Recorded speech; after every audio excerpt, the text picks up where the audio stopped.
Selamat pagi, Wandami, para anggota Sangga dan para Pabajita, Sukihontu, Bapak, Ibu, serta kalian amita sekalian. Kami mengucapkan selamat datang dan selamat bergabung di kelas Pariyati Sasana pada hari ini, Minggu 18 Januari 2026, yang disiarkan secara langsung dari Dhammasala Dhammawihari Budi Studies. Izinkan saya, Kimberly, untuk memandu kelas pada pagi hari ini. Senang sekali kalian amita kita semua dapat berkumpul bersama dan melakukan rangkaian kebajikan. Di antaranya dengan pembacaan parita, permohonan Tisarana dan Pancasila, mendengarkan Dhamma Desana, dan ditutup dengan dana parami dan pelimpahan jasa. Untuk itu kalian amita, mari kita siapkan batin yang penuh sukacita, agar kebajikan yang kita lakukan pada hari ini merupakan kebajikan yang 3 akar dan superior, yang bisa menjadi pendukung kuat untuk pencapaian maga, phala, dan nibbana. Pada pagi hari ini, Seado Keminda akan membabarkan makna kata demi kata Brahmajala Sutta dan komentarnya bagian kedua, pertentangan diametral guru dan murid. Baik kalian amita, sambil menunggu kalian amita yang lain untuk bergabung bersama kita, izinkan kami untuk membacakan beberapa pengumuman berikut ini. Kesehatan tubuh yang kita terima saat ini adalah buah dari kebajikan kita. Saatnya kita berbuat kebajikan lebih besar dengan mendonorkan darah. Donor darah akan dilaksanakan di DBS pada hari Minggu 1 Maret 2026 pukul 10.50 WIB hingga selesai. Registrasi ulang ditutup pukul 13.00 WIB. Tersedia juga gratis pemeriksaan gula darah, asam urat, dan kolesterol khusus untuk peserta donor darah pada kegiatan ini. Bagi yang ingin berpartisipasi agar mendaftar dengan cara mengisi formulir donor darah melalui aplikasi Sidoni dengan cara memindai QR Code pada poster. Pengumuman selanjutnya, dengan penuh sukacita, DBS kembali membuka Abhidhamma Exam Preparation Class yang merupakan kelas persiapan ujian Abhidhamma berskala internasional yang diselenggarakan oleh pemerintah Myanmar. Kelas ini diselenggarakan secara online melalui Zoom meeting dengan bahasa Inggris sebagai bahasa pengantar. Untuk tahun ini, DBS membuka sekaligus 6 kelas Abhidhamma Exam Preparation Class, yaitu Ordinary Level 1, 2, 3, serta Honorary Level 1, 2, serta Level 3. Ordinary Level 1 akan mempelajari Abhidhamma Tak Sanggaha bab 1 hingga bab 3, Cita, Cetasika, dan Pakinaka. Ordinary Level 2 untuk bab 4 hingga bab 6 akan mempelajari Witi, Witimuta, dan Rupa. Ordinary Level 3 untuk bab 7 hingga bab 9 akan mempelajari Samucaya, Pacaya, dan Kamatana. Sedangkan untuk Honorary Level 1 akan mempelajari Abhidhamma Tak Wibawini bab 1 hingga bab 3, Cita, Cetasika, dan Pakinaka. Honorary Level 2 bab 4 hingga bab 6 akan mempelajari Witi, Witimuta, dan Rupa. Sedangkan Honorary Level 3 bab 7 hingga bab 9 akan mempelajari Samucaya, Pacaya, dan Kamatana. Pendaftaran dengan cara memindai QR Code yang tersedia pada poster. Semua pendaftaran masing-masing level akan ditutup pada tanggal 27 Februari 2026. Selanjutnya, Abhidhamma Exam Preparation Class Ordinary Level 1 bab 1 hingga bab 3 akan dilaksanakan setiap hari Senin pukul 7 hingga 9 WIB dimulai pada tanggal 2 Maret 2026 dengan pengajar Bapak Insinyur Yulfian Nur Salim MBA dan akan didukung oleh tim pengajar Pusdiklat Abhidhamma. Beliau telah memiliki sertifikat kelulusan Abhidhamma Exam level 1 hingga 3 serta Pusdiklat Abhidhamma level 1 dan 2. Abhidhamma Exam Preparation Class Ordinary Level 2 bab 4 hingga bab 6 akan dilaksanakan setiap hari Sabtu pukul 18.30 hingga 20.30 WIB dimulai pada tanggal 28 Februari 2026 dengan pengajar Sayama Pyopiowai BC SC Hons MA BDH Abhidhamma. Abhidhamma Exam Preparation Class Ordinary Level 3 bab 7 hingga bab 9 akan dilaksanakan setiap hari Minggu dari pukul 18.30 hingga 20.30 WIB dimulai pada tanggal 1 Maret 2026 juga dengan pengajar Sayama Pyopiowai BC SC Hons MA BDH Abhidhamma. Abhidhamma Exam Preparation Class for Honorary Level 1 akan dilaksanakan pada setiap hari Sabtu pukul 18.30 hingga 20.30 WIB dimulai pada tanggal 28 Februari 2026 dengan pengajar Bapak Kadek Yudi Murdana MA BDH Master Abhidhamma ITBMU Yangon. Sedangkan Abhidhamma Exam Preparation Class for Honorary Level 2 akan dilaksanakan setiap hari Minggu pukul 18.30 hingga 20.30 WIB dimulai pada tanggal 5 April 2026 dengan pengajar saya Madao Cicinyin BSc Math MA Pali and Buddhist Studies PhD under examination University of Kelania. Abhidhamma Exam Preparation Class for Honorary Level 3 akan dilaksanakan pada setiap hari Senin pukul 19 hingga 21 WIB dimulai pada tanggal 2 Maret 2026 juga dengan pengajar Bapak Kadek Yudi Murdana MA BDH Master Abhidhamma ITBMU Yangon.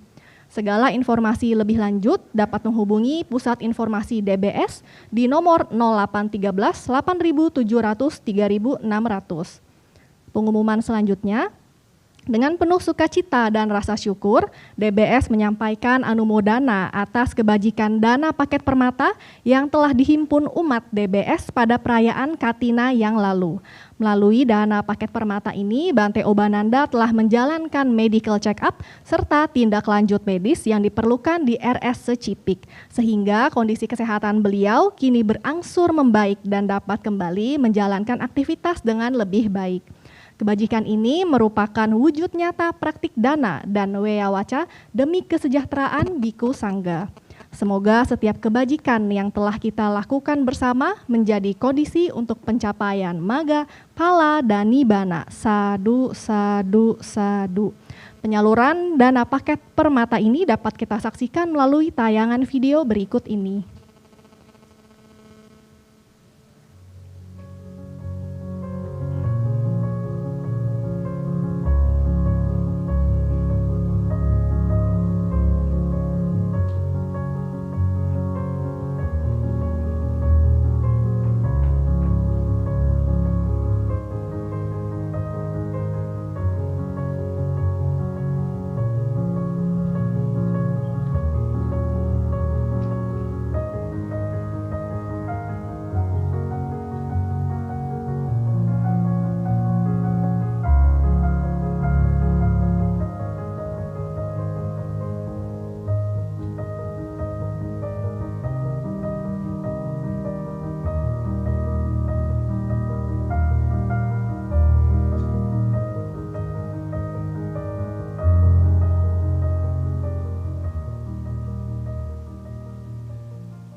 Demikian pengumuman untuk kelas pada pagi hari ini. Sebelum kita memulai kelas pada pagi hari ini, izinkan saya untuk membacakan tata tertib kelas agar kelas dapat berlangsung dengan lancar.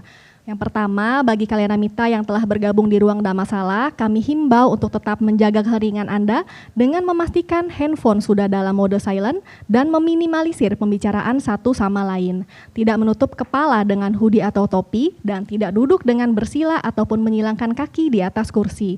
Dan bagi kalian Amita yang telah bergabung di aplikasi Zoom, kami himbau untuk tetap berpakaian yang rapi dan sopan, mencari posisi duduk yang layak dan tidak sambil berbaring, mengikuti seluruh rangkaian acara dengan penuh perhatian dan sukacita, tidak sambil menonton TV, makan, ataupun minum. Selama kelas berlangsung, host akan mengendalikan audio dalam keadaan mute. Bagi peserta Zoom meeting yang tidak mematuhi tata tertib ataupun dirasa akan mengganggu jalannya kelas, maka dengan segala hormat akan dikeluarkan dari Zoom meeting.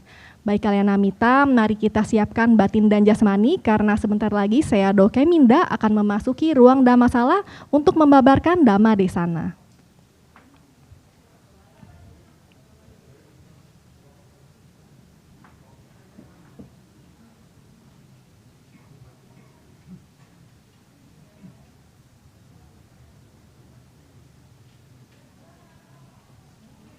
Bagi kalian Amita yang baru bergabung, jangan lupa untuk bergabung dalam WhatsApp Community Buddha Sasana Nugaha dan mengikuti sosial media DBS seperti Facebook, Instagram, maupun TikTok untuk mendapatkan segala informasi terbaru mengenai DBS. DBS juga menghimbau agar Kalyanamita yang lain, baik Kalyanamita, mari kita siapkan batin jasmani, karena sebentar lagi Seado Keminda akan memasuki ruang Dhammasala untuk membabarkan Dhamma di sana.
Wandami Seado, Wandami Seyale, selamat datang di kelas Pariyati Sasana pada pagi hari ini. Semoga Seado Seyale selalu dalam keadaan sehat, damai, dan bahagia. Kepada Kalyanamita, kami persilakan untuk duduk kembali. Seperti biasa, Kalyanamita, untuk membuka kelas pada pagi hari ini, kita akan membukanya dengan permohonan Tisarana dan Pancasila di bawah bimbingan Seado Keminda. Mohon kepada Seado agar berkenan untuk membimbing kami dalam permohonan Tisarana dan Pancasila. Kepada Saudari Yulia kami persilakan. Wandami Seado, Sukihontu Kalyanamita semua, mari kita semua beranjali memohon tuntunan Tisarana dan Pancasila di bawah bimbingan Seado Keminda. Bante, O kasa, supaya buah dari perbuatan buruk apapun yang telah saya lakukan, baik melalui perbuatan, ucapan, dan pikiran dapat terhindarkan, dan demi memperoleh jasa kebajikan yang akan memberikan limpahan kepada saya dengan umur panjang, kesehatan, kebebasan dari segala bahaya dan bencana. Saya merangkapkan kedua telapak tangan, beranjali dan memberikan puja, menghormat dan bersujud penuh dengan kerendahan hati kepada Tiratana, Buddha, Dhamma, dan Sangha untuk kedua kalinya, untuk ketiga kalinya. Dan dengan perbuatan yang baik ini, melalui sujud yang luhur, semoga saya selalu terbebas dari 4 alam menyedihkan, 3 jenis malapetaka, 8 jenis keadaan yang tidak tepat, 5 jenis musuh, 4 jenis kemalangan, 5 jenis kehilangan, segala jenis penyakit, dan 62 pandangan salah, serta secepatnya mencapai jalan kebebasan, maga, buah, phala, dan dhamma mulia, yaitu nibbana. Ahang bante tisaranena saha Pancasilang damang yacami anugahang katwa silang deta me bante dutiyampi ahang bante tisaranena saha Pancasilang damang yacami anugahang katwa silang deta me bante tatiyampi ahang bante tisaranena saha Pancasilang damang yacami anugahang katwa silang deta me bante. Ya mahang wadami tang wadeda. Ama bante. Namo tassa bhagavato arahato sama sambuddhassa. Namo tassa bhagavato arahato sama sambuddhassa. Sambuddhassa. Namo tassa bhagavato arahato sama sambuddhassa. Namo tassa bhagavato arahato sama sambuddhassa. Buddhang saranang gacchami, dhammang saranang gacchami, sangham saranang gacchami. Buddhang saranang gacchami, dhammang saranang gacchami, sanghang saranang gacchami. 3 kali. Dutiyampi Buddhang saranang gacchami, dutiyampi dhammang saranang gacchami, dutiyampi sanghang saranang gacchami, tatiyampi Buddhang saranang gacchami, tatiyampi dhammang saranang gacchami, tatiyampi sanghang saranang gacchami. Saranagamanang paripurnang Amabante. Panatipata weramani sikkhapadang samadhiyami. Panatipata weramani sikkhapadang samadhiyami. Adinadana weramani sikkhapadang samadhiyami. Adinadana weramani sikkhapadang samadhiyami. Kame sumicacara weramani sikkhapadang samadhiyami. Kamesu micacara weramani sikkhapadang samadhiyami. Musawada weramani sikkhapadang samadhiyami. Musawada weramani sikkhapadang samadhiyami. Surame raya majak pamadatana weramani sikkhapadang samadhiyami. Surame raya maja pamadatana weramani sikkhapadang samadhiyami. Idang me punya, Idang me punya, asawakaya, asawakaya, wahang hotu, wahang hotu, idang me sila, idang me sila, nibbanasa, nibbanasa, pacayo, pacayo, hotu, hotu. ti saranena saha Pancasila damang sadukang katua apamadina sampatida. Amabante. Sadu, sadu, sadu. Anmodami sedo.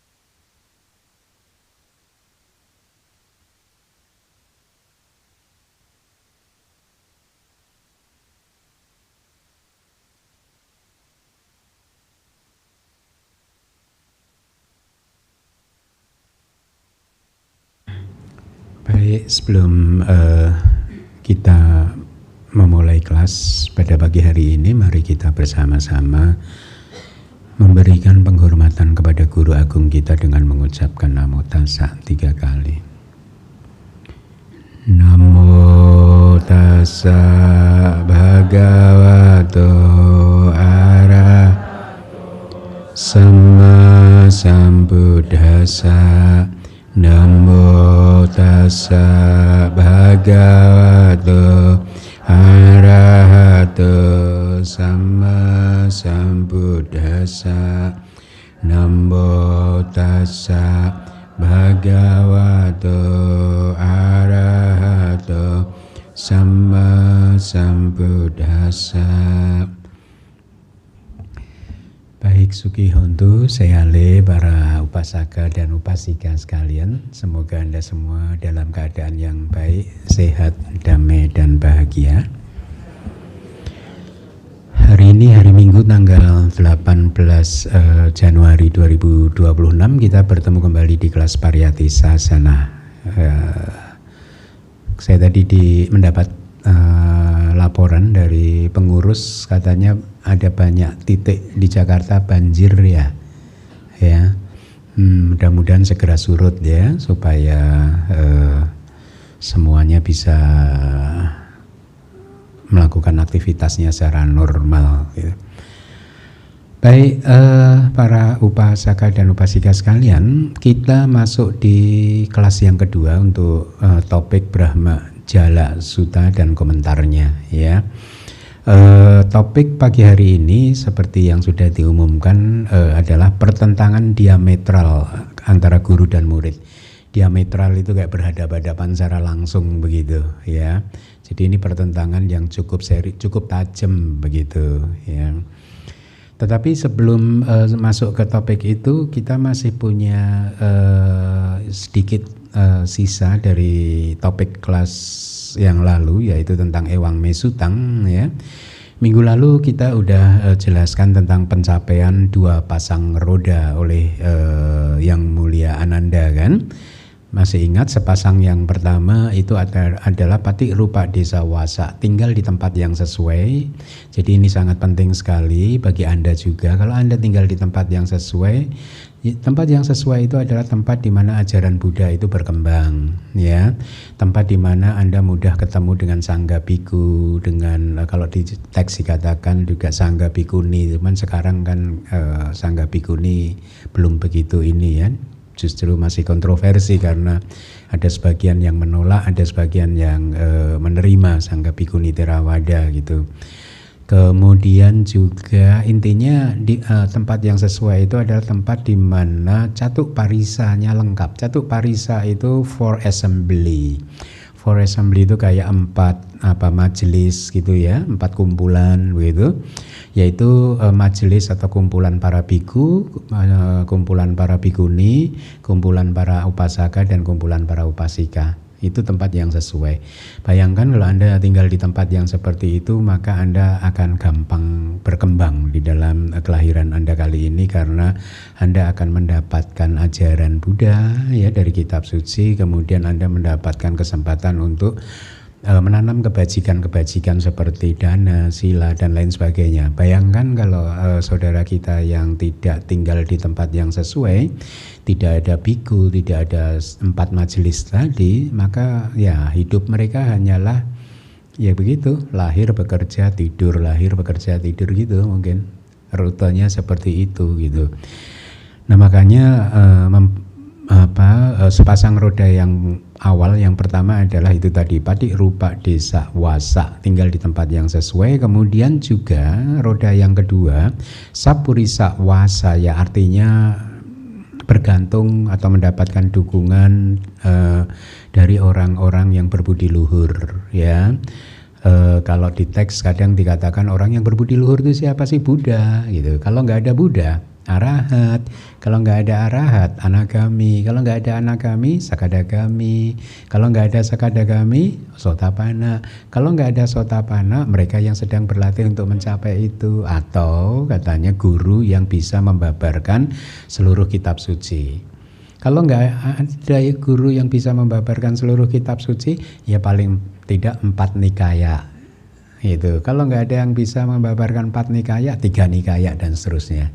Jadi di korting gitu.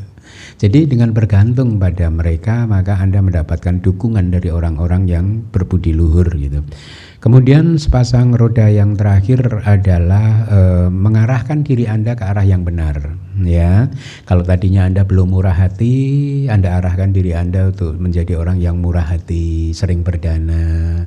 Kalau tadinya Anda bukan orang yang silanya bagus, Anda latih, Anda arahkan supaya memiliki sila yang baik. Kalau tadinya belum bermeditasi, Anda arahkan untuk diri Anda untuk bermeditasi ya. Anda mengarahkan diri Anda, bukan mengarahkan orang lain. Arahkan diri Anda terlebih dahulu baru ke orang lain ya. Kalau Anda tadinya penuh nafsu, penuh keserakahan, diarahkan untuk di sisi yang sebaliknya, yaitu tanpa keserakahan, tanpa nafsu. Demikian. Jadi itu juga latihan yang penting ya. Jadi memang di dalam ajaran Buddha, kemarin juga saya katakan di Dana Makan Siang, ajaran Buddha ini karena sangat unik ya. Ajaran Buddha ini unik loh. Unik itu satu-satunya. Artinya unik itu satu-satunya yang mengatakan bahwa Anda adalah pencipta dari kehidupan Anda sendiri. Karena Anda adalah pencipta dari kehidupan Anda sendiri, maka Anda harus berlatih. Sebelum Anda berlatih, Anda juga harus mengumpulkan semua pengetahuan yang diajarkan oleh Buddha supaya latihan Anda benar, begitu ya. Jadi keunikannya yang seperti itu mensyaratkan atau mengharuskan Anda untuk berusaha keras ya, karena ajaran Buddha juga bukan ajaran yang mendasarkan atau mengajarkan kepada Anda untuk berdoa kalau sedang ada masalah, kan enggak ya. Kalau Anda sedang mendapat masalah, pahami masalah tersebut dan jadikan diri Anda menjadi lebih baik. Jadi ini satu proses belajar latihan yang seperti itu ya. Makanya kualitas yang disebut pengarahan diri dengan benar itu harus terus-menerus dilatih, ditegakkan, dipraktekkan. Dan yang keempat, nah ini kebajikan yang dilakukan di kelahiran yang sebelumnya harus punya. Supaya Anda bisa bertemu dengan ajaran Buddha, syarat yang keempat adalah ada kebajikan yang sudah Anda lakukan di masa lalu yang berbuah. Ya, dalam skala-skala tertentu bahwa pada akhirnya Anda bisa menyukai kitab suci seperti ini, bahwa pada akhirnya Anda bisa bertemu dengan kelas pariyati yang mengajarkan kitab suci seperti ini harusnya sudah bisa disimpulkan bahwa ada kebajikan dari kehidupan lampau Anda yang berbuah. Ya, karena kalau tidak ada kebajikan lampau yang berbuah, walaupun dia tinggalnya di dekat tempat yang banyak dibabarkan kitab suci, tetap saja dia nggak tertarik untuk datang. Paham ya? Nah, begitulah hukum karma itu bekerja. Jadi semuanya itu adalah hubungan sebab dan akibat. Nah, jadi kembali lagi seharusnya Anda sudah memenuhi itu roda yang terakhir tadi, yaitu kebajikan yang telah dilakukan di kehidupan atau kelahiran yang sebelumnya gitu. Itu kelas lalu sudah kita sampaikan, saya ulang lagi karena mengingat pentingnya poin-poin tersebut. Jadi minggu lalu kita sudah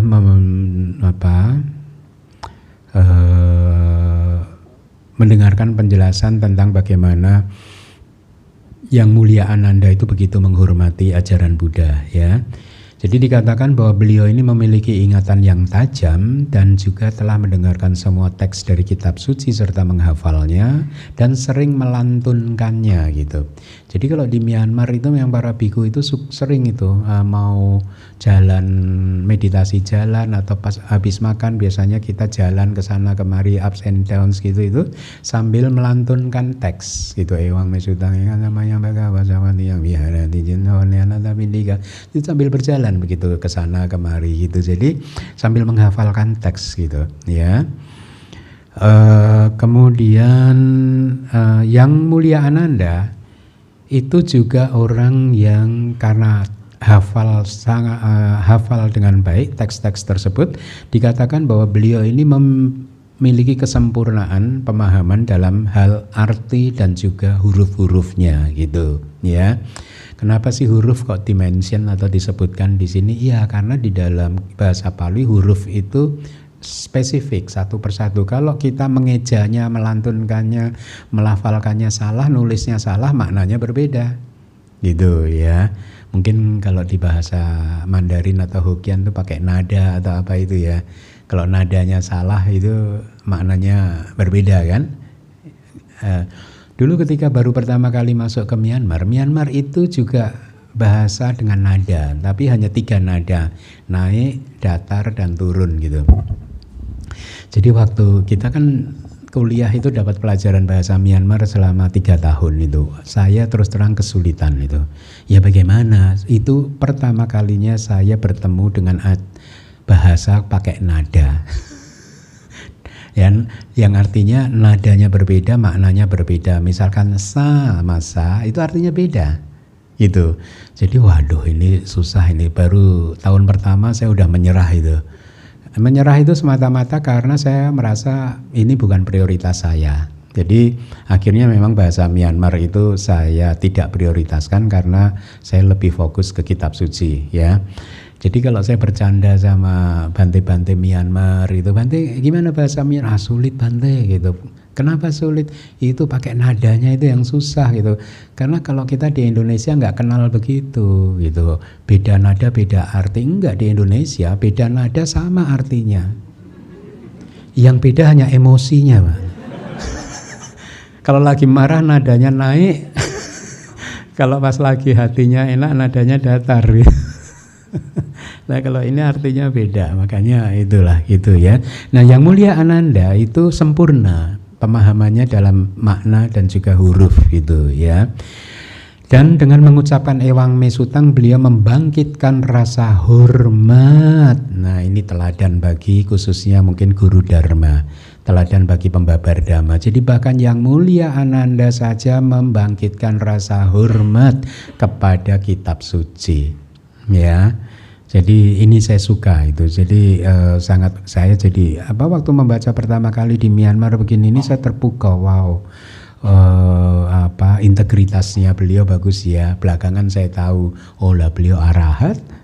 Kan waktu itu awal-awal belum tahu gitu saya. Nah, jadi beliau sangat menghormati ajaran Buddha sehingga dengan sungguh-sungguh menjaganya. Ya. Saya ini sering membayangkan ya mudah-mudahan kondisi Theravada di Indonesia suatu hari nanti itu seperti itu gitu.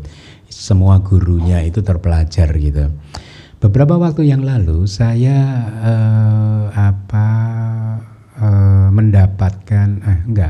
mendengarkan satu, karena saya itu terus terang saja sampai hari ini masih suka juga kadang itu mendengarkan khotbah-khotbah dari pemuka agama lain yang saya rasa ini itu kecenderungan itu masih ada ya, walaupun saya tidak serta-merta mengikuti ajarannya begitu. Nah, ada salah satu tokoh besar dari sebelah itu yang mengatakan bahwa katanya di tahun 1900-an itu ada orang yang ini tokoh besar dari tetangga sebelah itu yang hidup di tahun 1900-an yang mengatakan bahwa agama mereka ini, agama beliau ini satu hari nanti akan, kalau saya tidak salah ingat ya, diumpamakan begini, akan ada ayam jantan bertelur. Nah, kan aneh kan ayam jantan bertelur itu ya. Kemudian dikupasnya begini, jadi di masa depan nanti di dalam agama mereka akan ada penceramah-penceramah yang tidak pernah masuk ke tempat pembelajaran mereka begitu. Kalau di agama mereka itu semuanya itu kayak di asrama gitu dan menghafal kitab suci ininya gitu, dihafalkan kitab sucinya, termasuk tafsir-tafsirnya dan lain sebagainya itu dihafal luar kepala begitu. Jadi mereka masuk ke asrama itu selama bertahun-tahun. Ini seperti para Bante di Myanmar itu kan juga begitu, masuk ke wihara Pariyati Center lalu menghafal kitab suci. Nah, jadi si tokoh besar yang hidup di tahun 1900-an itu mengatakan satu hari nanti agama mereka itu akan ada ayam jantan bertelur kalau nggak salah. Ini kalau saya nggak salah ingat ya. Jadi ini menggambarkan bahwa akan ada orang-orang yang berceramah agama tapi nggak pernah belajar agama gitu. Secara benar, hanya belajar sendiri gitu. Gitu. Nah, ketika saya mendengarkan itu, mirip dengan kondisi kita ya. Di kondisi kita ini kan banyak nih ayam jantan bertelur, berkokok bertelur ya gitu. Jadi ini tentu tidak sehat ya, tidak bagus. Maka harusnya memang pendidikan agama Buddha di Indonesia diperkuat sehingga kedepannya nanti yang mengajar dan berceramah itu hanya mereka yang benar-benar sudah belajar ya, sudah belajar dan sudah berlatih dengan benar ya, itu. Kemudian saya lanjutkan. sebenarnya seseorang yang tidak mendengarkan teks kitab suci, ini dari komentar. Jadi sebenarnya seseorang yang tidak mendengarkan teks kitab suci yang memiliki kesempurnaan arti dan huruf ya, dengan rasa hormat adalah orang yang ditiadakan dari manfaat yang besar. Artinya rugi kalau Anda mendengarkan teks kitab suci tapi Anda mendengarkannya dengan tidak hormat. Kan sudah sering kali saya sampaikan kan bahwa mendengarkan kitab suci itu manfaatnya tidak hanya bisa Anda rasakan alami di dalam kelahiran ini, tetapi juga di kelahiran mendatang. Bahkan bisa menjadi kondisi pendukung yang kuat bagi Anda untuk mencapai nibbana. Nah, jadi sama-sama Anda menghabiskan waktu 1 jam 2 jam, maka lebih baik tekadkan hati Anda selama 1-2 jam ini untuk mendengarkan kitab suci dengan penuh hormat gitu. Orang seperti ini menyia-nyiakan kesempatan di kelahirannya sebagai manusia yang berharga ya. Jadi makanya setelah membangkitkan rasa hormat, teks kitab suci ini harus didengarkan juga dengan penuh rasa hormat. Demikian Yang Mulia Ananda mendorong yang lain termasuk kita semua, ini tambahan dari saya. Lalu kita tolong ditampilkan slide-nya. Teladan dari Yang Mulia Ananda. Tolong ditampilkan slide-nya. Dengan seluruh perkataan berikut telah didengar oleh saya atau Ewang Mesutang, Yang Mulia Ananda melampaui level orang jahat dengan tidak menerima dhamma sebagai miliknya gitu. Harusnya ini juga tamparan bagi kita semua guru-guru dharma ya, yang sering kali saya kalau mendengarkan dhamma itu sering mendengarkan nih, sebenarnya yang diajarkan ajarannya Buddha atau siapa sih? Kan banyak di Indonesia begitu itu ya. Ya karena itu tadi ayam jantan bertelur tadi gitu. Tidak pernah belajar tapi berani mengajar gitu. Nah tadi sebelum masuk ke ruangan ini saya sapa Pak Yulfian yang nanti akan ditugasi oleh DBS untuk mengajar Abhidhamma. Beliau disetujui oleh DBS untuk mengajar Abhidhamma karena sudah menyelesaikan pendidikan dasarnya. Baru boleh mengajar. Jadi kita di DBS itu mau membangun budaya yang harusnya semestinya, yaitu yang boleh mengajar di DBS hanyalah yang sudah pegang sertifikat. Ya, harusnya ini berlaku di seluruh Indonesia. Baru agama Buddha berkembang dan umat yang mendengarkannya juga mendapatkan manfaat gitu ya. Nah, saya lanjutkan. Jadi melampaui level orang jahat dengan tidak menerima dhamma sebagai miliknya atau dengan tidak mengakui dirinya sebagai pemilik dharma ini. Betul ya? Dengan mengakui kenyataan sebagai seorang murid. Jadi beliau mengakui kenyataan bahwa beliau ini adalah murid. Dengan demikian beliau masuk ke level orang yang baik ya. Jadi ini teladan dari Yang Mulia Ananda gitu. Nah,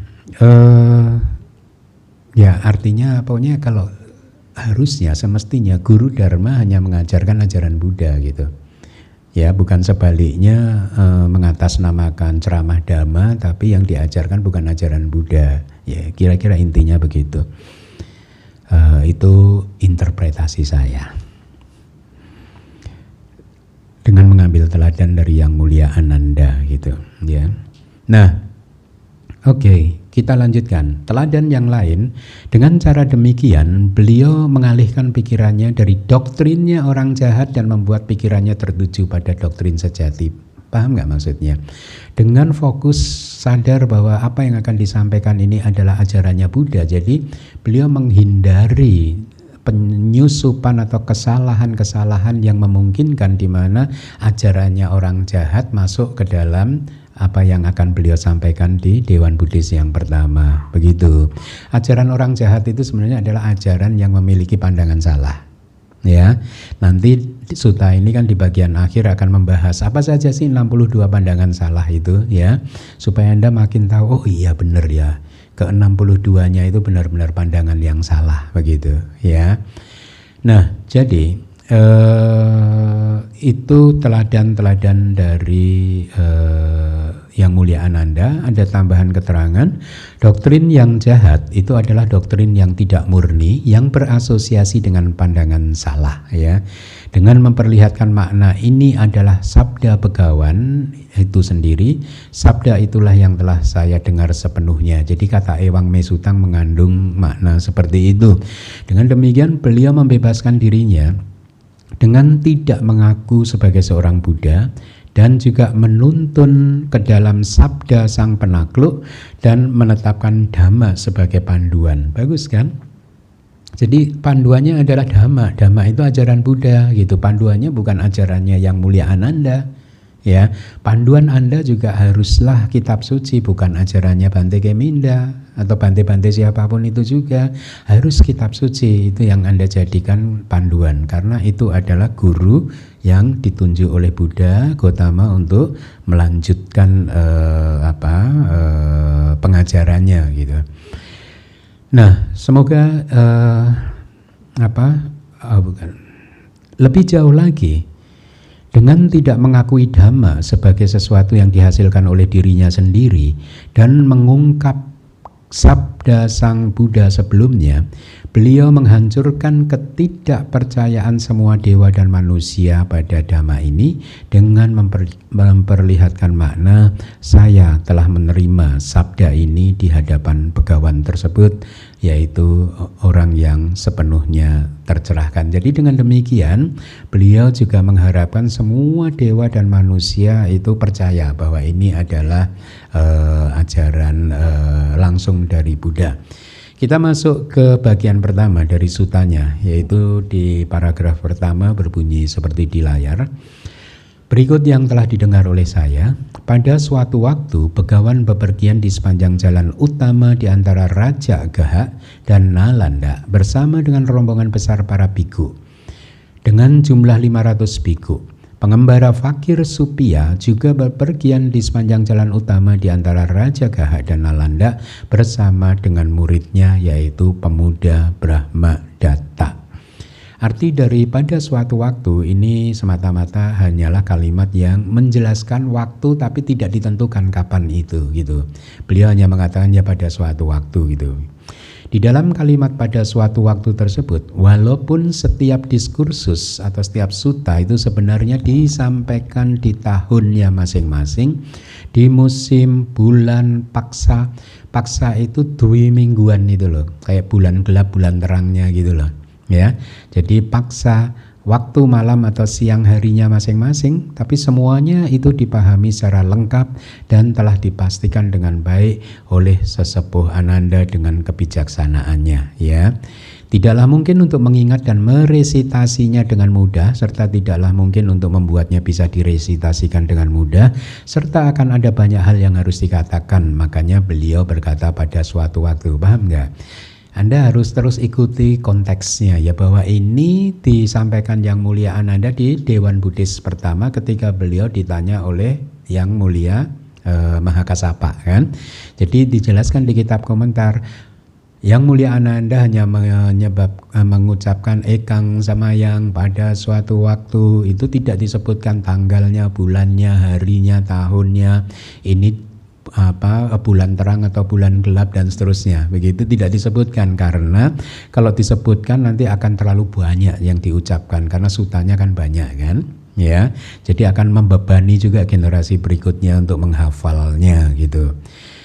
Yang Mulia Ananda yang ingin memperlihatkan keadaan begawan yang sebenarnya pada waktu itu sudah tidak ada ya, yaitu pada saat Brahmajala Sutta ini dilantunkan, memperjelas dengan mengatakan pada suatu waktu tadi, beliau memperjelas pembebasan total tubuh fisik begawan ya, dengan berkata melalui perkataan pada suatu waktu begawan.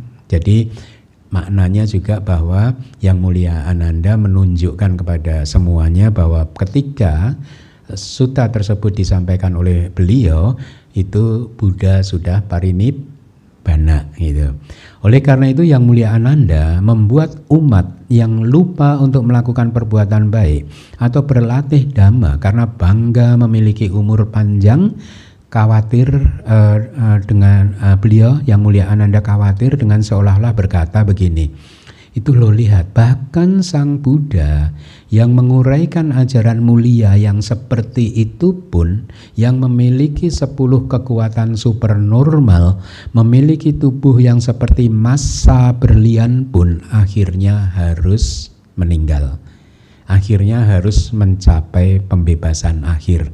Siapa lagi yang masih akan membangkitkan kerinduan terhadap kehidupan? Maksudnya, beliau ingin mengingatkan kepada siapapun termasuk kita bahwa orang sehebat Buddha Gotama pun harus padam, ya. Lalu apalagi kita, gitu ya. Lalu beliau poinnya adalah siapa lagi yang masih membangkitkan kemelekatan kerinduan kepada kehidupan ini? Toh kehidupan ini pada satu hari nanti Anda mau atau tidak mau tetap akan harus berhenti, begitu. Nah, poinnya adalah karena kehidupan harus berhenti, maka manfaatkanlah waktu kehidupan kita ini untuk menempa diri, untuk menyempurnakan diri, ya, untuk mengembangkan diri sesuai dengan ajaran Buddha. Itu poinnya. Ya, jadi dengan mengatakan pada suatu waktu begawan gitu ya, sedang tinggal di misalkan Jetawana misalkan, Yang Mulia Ananda menyampaikan pesan itu kepada kita semua, ya, bahwa kehidupan kita suatu hari nanti akan berakhir, makanya jangan sia-siakan waktu yang ada, ya, itu maknanya.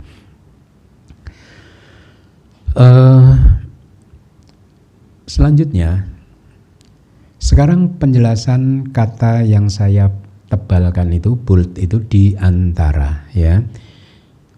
Walaupun kata palinya itu hanya antra gitu, antara, ya, tapi bacanya antra gitu.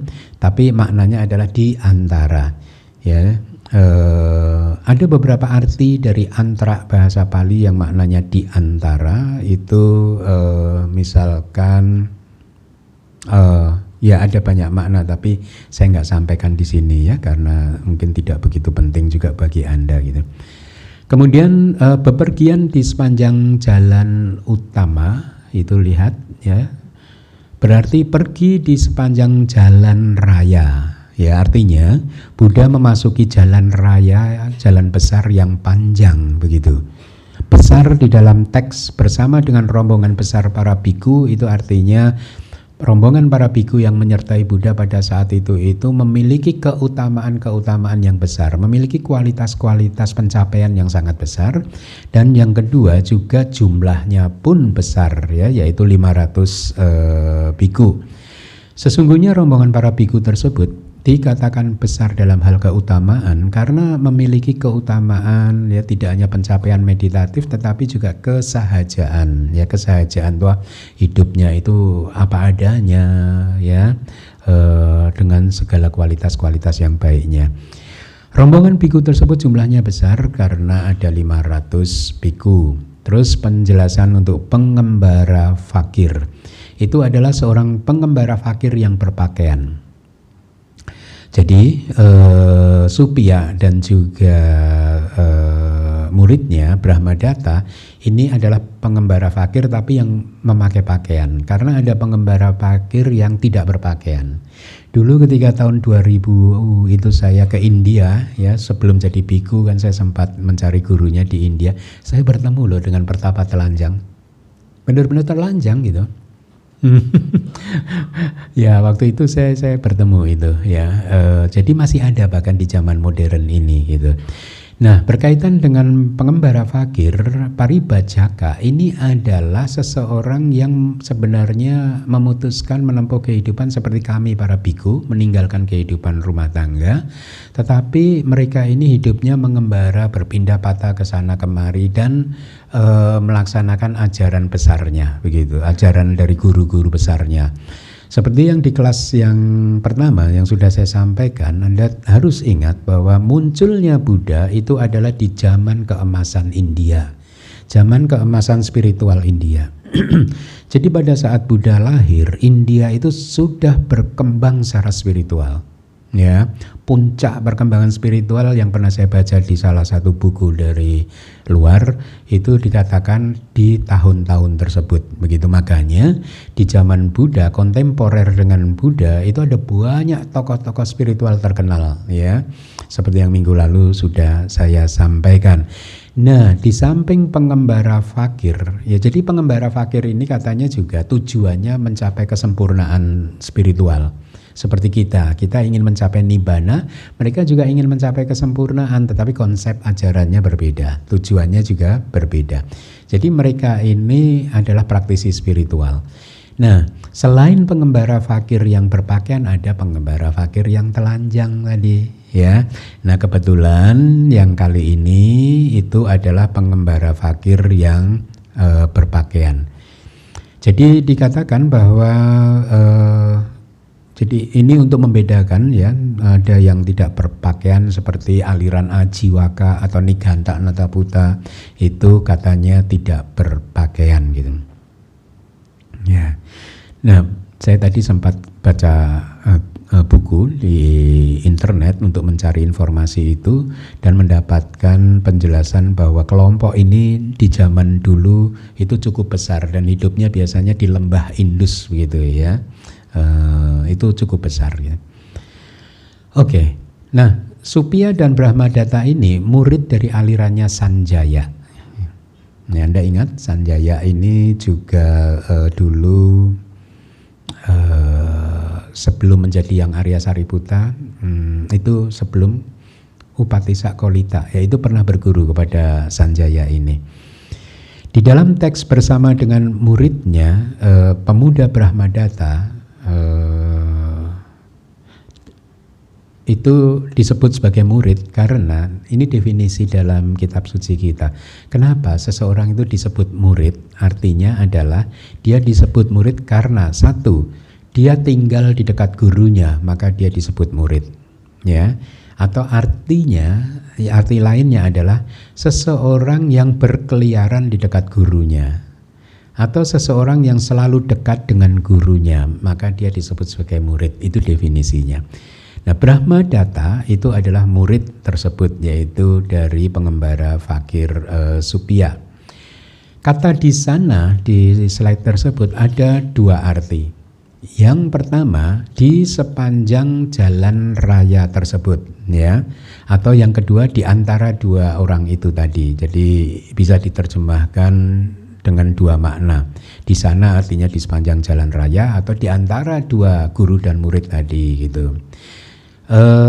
Jadi sekedar informasi tambahan, Brahmadatta sang murid ini sesungguhnya adalah pemuda yang sangat cerdas dan berwawasan yang bisa melihat kebajikan Buddha Gautama. Dia juga bisa melihat kualitas dari ajarannya dan juga jelas tertarik pada Tiratana. Sementara Supya sang guru itu tidak demikian gitu ya. Mereka berdua adalah murid dari Sanjaya yang skeptis, agnostik gitu, mengajarkannya, ajarannya itu begitu ya. Yang juga merupakan guru yang mulia Sariputta sebelum beliau menjadi biku, serta yang mulia Moggallana sebelum mereka bertemu dengan Buddha. Kita lanjutkan. Nah, jadi di sepanjang perjalanan di jalan raya tersebut itu terjadi pertentangan secara diametral tadi. Sang guru selalu mencela Tiratana ya. Saya lanjutkan teks yang ada di layar ya. Pengembara fakir Supya mencela sang Buddha, Dhamma dan Sangha dengan berbagai macam alasan. Sebaliknya muridnya pengembara fakir Supya, murid pengembara fakir Supya yang namanya Brahmadatta memuji Tiratana dengan berbagai macam alasan. Demikianlah sesungguhnya mereka berdua, guru dan murid yang pendapatnya saling bertentangan secara diametral, membuntuti begawan dan rombongan para biku persis dari belakang. Jadi sebenarnya tidak jauh mereka di belakang sang Buddha dan rombongannya gitu. Nah, mencela sang Buddha, penjelasannya adalah jadi di sepanjang perjalanan itu, Anda bayangkan, Buddha dan 500 biku sedang berjalan di depan, di belakangnya ada Supya dan Brahmadatta. Mereka, apa itu namanya? Apa ya? Ya, kalau di Jawa itu ada ngerasani gitu. Ada bahasa Indonesianya itu. Jadi Supia itu mencela terus. Dia berbicara buruk tentang Begawan Buddha yang bebas dari kesalahan sebenarnya dan juga orang yang sangat terpuji dengan berkata, perilaku yang pantas seperti membungkuk dan lain-lain yang harus dilakukan terhadap mereka yang lebih tua itu disebut harmoni yang manis di dunia. Jadi mereka itu punya ajaran begitu. Apapun itu mereka yang tua harus dihormati. Pertapa Gautama tidak memiliki perilaku yang pantas tersebut gitu. Ya, jadi dianggap Pertapa Gautama tidak memiliki etika karena tidak membungkuk kepada mereka yang lebih tua begitu ya. Nah, dia juga menuduh Sang Buddha itu berpegang teguh pada ajaran tentang ketidakefektifan karma. Artinya ketidakefektifan karma itu artinya orang yang menolak nggak ada karma kok. Karena nggak ada karma juga nggak ada buahnya, perbuatan itu nggak ada efeknya, begitu loh ya. Jadi si guru menuduh Sang Buddha berpegang teguh pada ajaran ini. Ini adalah salah satu dari pandangan salah yang nanti di belakang di bagian akhir dari sutta ini akan dijelaskan apa itu gitu. Dan juga dituduh sebagai penganut doktrin anihilasi. Anihilasi itu adalah doktrin yang mengajarkan bahwa kehidupan setelah ini habis, musnah. Kehidupan ya hanya ini saja. Jadi di India itu ada yang percaya itu, ya. Zaman dulu. Dia salah mempersepsikan pengalaman parinibbana yang seperti lampu padam. Jadi rupanya pengembara ini yang menjadi guru ini mendengar kalau seorang arahat, seorang Buddha itu mencapai parinibbana itu padam pancakandanya, agregatnya udah nggak lahir lagi gitu. Nah si pengembara fakir ini dengar itu, dia secara sempit menafsirkan bahwa Buddha itu menganut pandangan salah yang disebut anihilasi. Jadi setelah ini musnah, habis, kehidupan ya hanya sekali ini saja. Bahkan di tahun 70 ajaran-ajaran seperti ini itu berkembang di dunia barat loh, ya.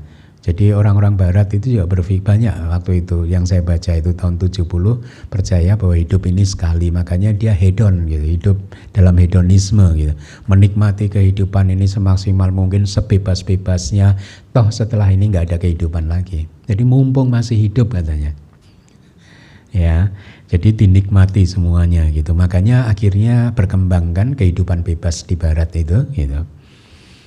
Saya lanjutkan. Kemudian tuduhan lainnya adalah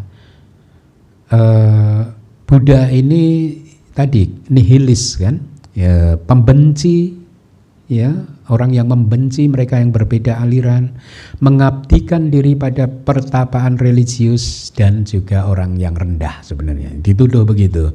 Pertapa Gautama tidak memiliki kualitas yang melampaui kodrat manusia yang memiliki keunggulan dalam pengetahuan dan visi yang sesuai dengan bagi orang yang mulia. Artinya dia menuduh Pertapa Gautama nggak memiliki jana.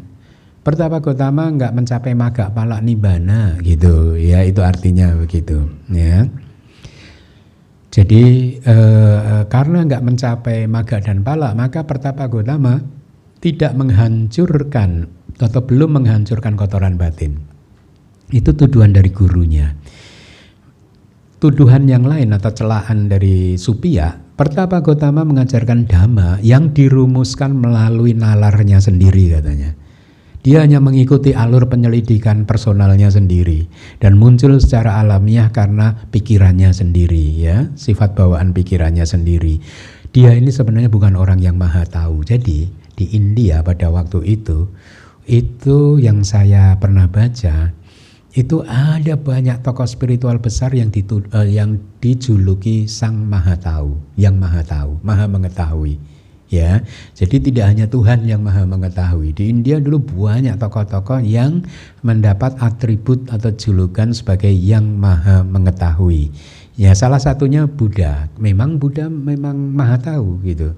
Kalau Buddha benar karena dengan praktek-praktek pemenuhan paraminya selama 4 asangkya dan 100.000 kalpa membawa beliau untuk memiliki sabanyuta nyana, pengetahuan yang mengetahui segalanya begitu, ya. Nah, jadi dituduh juga bahwa bukan Buddha ini bukan orang maha tahu. Beliau juga tidak memahami tiga dunia. Tiga dunia itu apa sih? Sangkara loka, okasa loka, sata loka, ya. Sangkara loka itu ya semua bentukan-bentukan ini. Okasa ini ya tempat ini, space ini. Ya, sata loka ini makhluk. Kita ini sata loka, ya. Jadi beliau ini bukan orang yang kualitasnya tidak tertandingi dan juga bukan yang terbaik, itu pokoknya celahannya begitu. Jadi sebenarnya yang dia ucapkan ini tidak cocok dengan realitanya. Ya, pokoknya dia hanya berbicara tentang keburukan Sang Buddha, kesalahan Sang Buddha, dan celaan dengan berbagai cara. Tidak berhenti di sana, dia juga berbicara buruk tentang Dhamma, seperti dia berbicara buruk tentang Sang Buddha, ya, dengan berkata, Dhammanya Pertapa Gautama telah diajarkan dengan buruk, ya, tidak baik untuk dikenal dan diajarkan, tidak mengarah pada pembebasan dan tidak menghasilkan kedamaian batin, ya. Tentu Anda semua sekarang bisa membantahnya, kan, karena kalau Anda mengikuti ajaran Buddha ternyata Anda mengalami kedamaian batin. Lebih jauh lagi, setelah mengatakan berbagai macam alasan yang tidak cocok sebagai alasan yang cocok, dia mencela Sangga seperti dia mencela Dhamma dengan berkata, komunitas murid Pertapa Gautama adalah komunitas yang telah berlatih dengan salah, ya, melakukan latihan melengkung seperti gelang gitu, artinya berputar-putar aja, nggak kemana-mana, nggak akan membawa dia sampai kemana gitu, dia akan muter-muter terus aja gitu. Kemudian sampai di mana tadi? Yang sebaliknya, bukan jalur latihan yang sesuai dengan dharma yang sebenarnya dan juga bukan supraduniawi, ya, bukan adi duniawi gitu, tidak bisa membuat mereka yang mempraktekannya mengakhiri samsara ini gitu. Sebaliknya, setelah bangkit dengan bijaksana, muridnya yang ingin menginjak-injak kata-kata gurunya tadi, ya, yang diinjak-injak kata-katanya, ya, memperlihatkan alasan yang pasti benar sebagai alasan yang benar, dia pun lalu mulai memuji tiga permata atau tiratana yang kemudian ternyata bisa menghancurkan pandangan gurunya dan memperlihatkan alasan yang tepat sebagai alasan yang tepat dengan berkata begini. Dia berkata begini kepada gurunya, guru kami menggosok apa yang seharusnya tidak digosok, menginjak apa yang seharusnya tidak diinjak. Guru yang seperti itu seperti orang yang sedang menelan api, menggosok bilah pedang dengan tangannya, ingin menghancurkan gunung Sineru dengan tinjunya, bermain di deretan gigi gergaji dan menangkap seekor gajah ganas yang sedang birahi dengan tangannya. Oleh karena berbicara buruk tentang tiga permata yang tentunya patut dipuji, guru akan mendapatkan kemalangan dan bencana. Saya rasa ini benar, ya. Jangankan mencela, menjelek-jelekan Buddha, menjelek-jelekan kawan Anda pun itu tidak baik, kan? Ya. Anda tahu nggak, di salah satu sutta Buddha mengajarkan begini. Apakah kualitas-kualitas orang yang baik itu? Dan apakah kualitas-kualitas orang yang, tanda-tanda orang yang baik dan tanda-tanda orang yang tidak baik? Tanda-tanda orang yang baik, dikatakan Buddha, dia tidak pernah menceritakan prestasinya atau kebaikan dirinya sendiri. Kalaupun dia didesak berulang kali harus menceritakannya, dia hanya menceritakannya sedikit. Tanda-tanda orang yang baik lainnya adalah dia tidak pernah menceritakan keburukan orang lain, ya, tidak pernah ngomongin keburukan orang lain. Kalaupun didesak harus ngomong, dia hanya menceritakannya sedikit aja. Kalau tanda-tanda orang yang tidak baik gimana? Kebalikannya, nggak ditanya, nggak ada yang nanya, dia mengunggul-unggulkan dirinya sendiri gitu, ya, apalagi ditanya. Ya, nggak ditanya, dia menceritakan kejelekan orang-orang, kejelekan orang lain, apalagi ditanya. Kalau ditanya udah dibumbuin udah, ya, nggak hanya A sampai Z, kalau ada setelah Z apa udah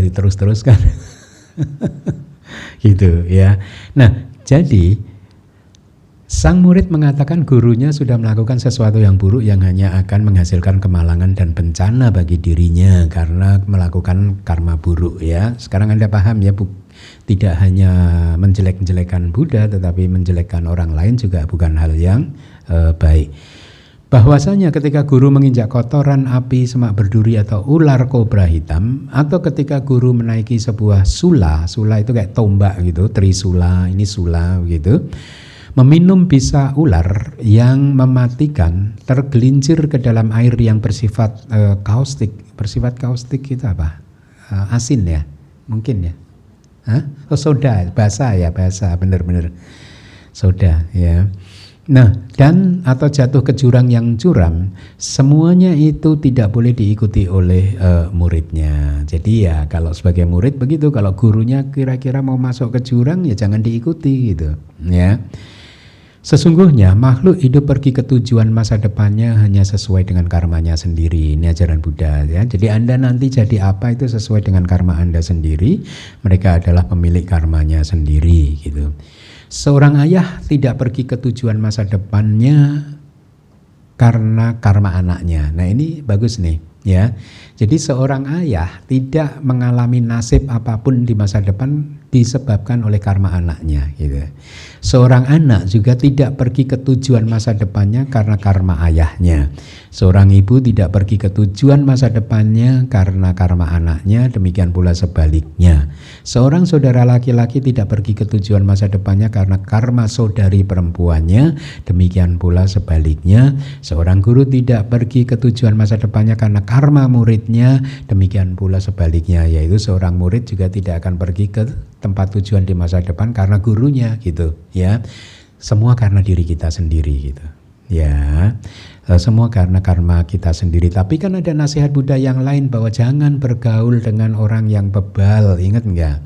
Karena kalau Anda bergaul dengan orang yang bebal, itu Anda akan seperti daun pisang yang dipakai untuk membungkus ikan yang busuk.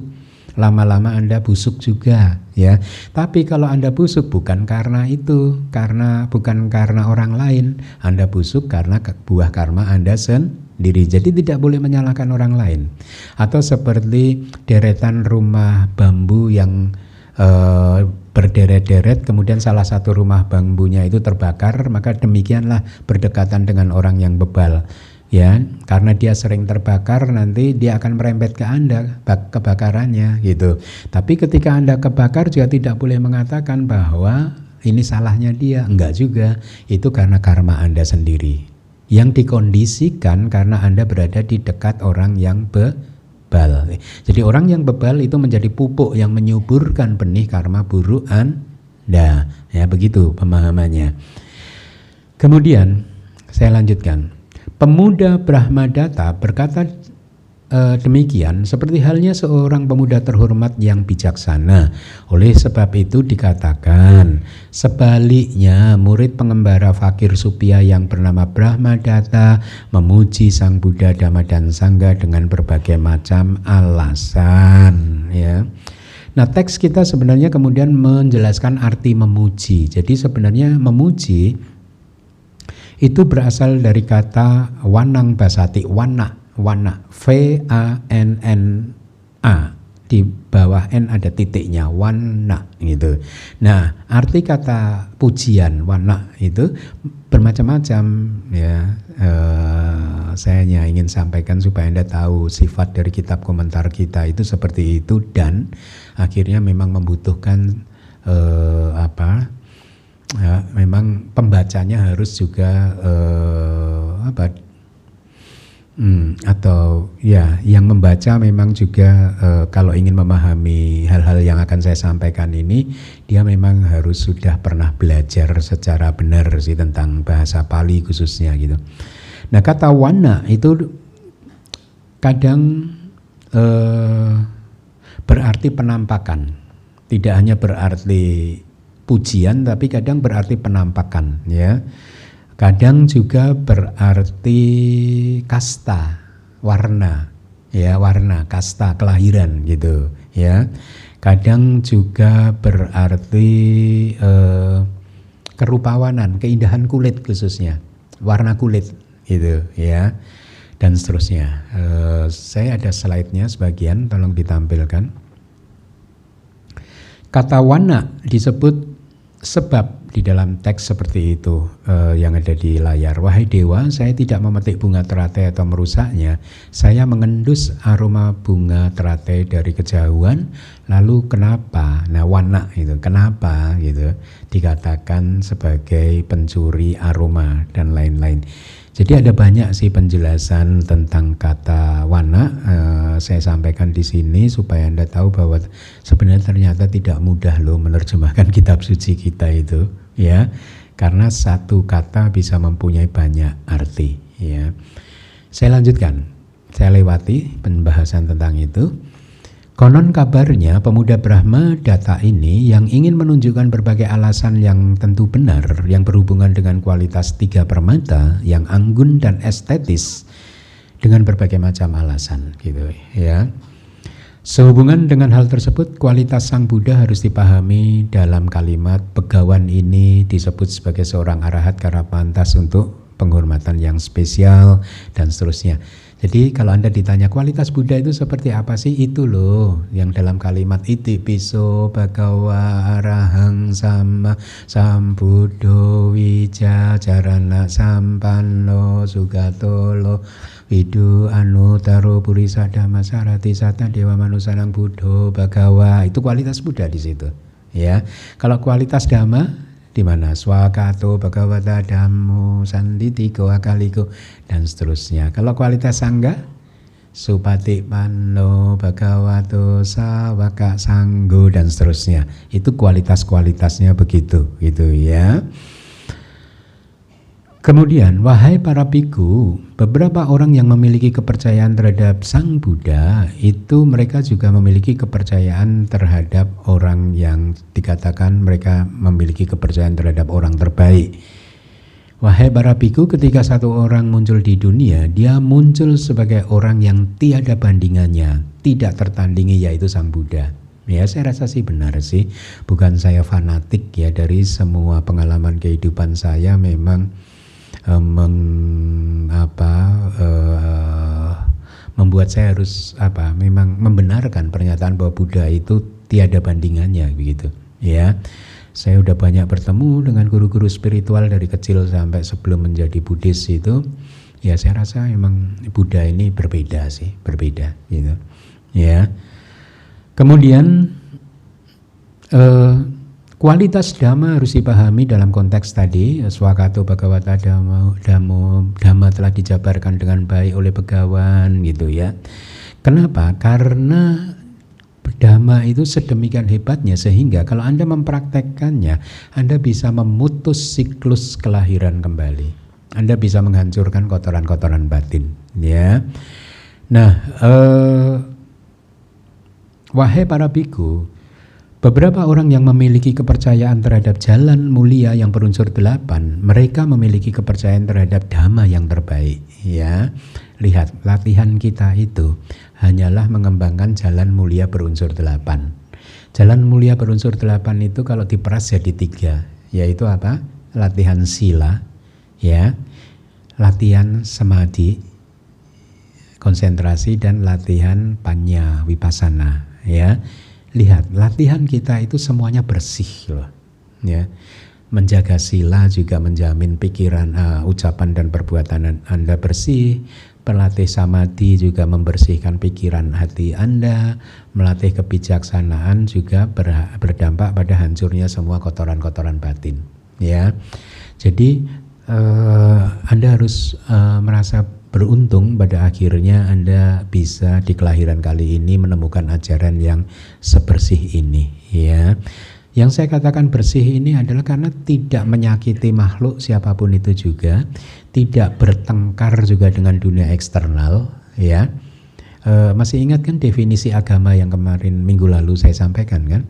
Jadi agama haruslah menunjukkan problem terbesar manusia dan penyebabnya. Problem terbesar manusia itu kilesa. Kilesa ada di dalam mana? Di dalam diri Anda sendiri kan? Penyebabnya apa?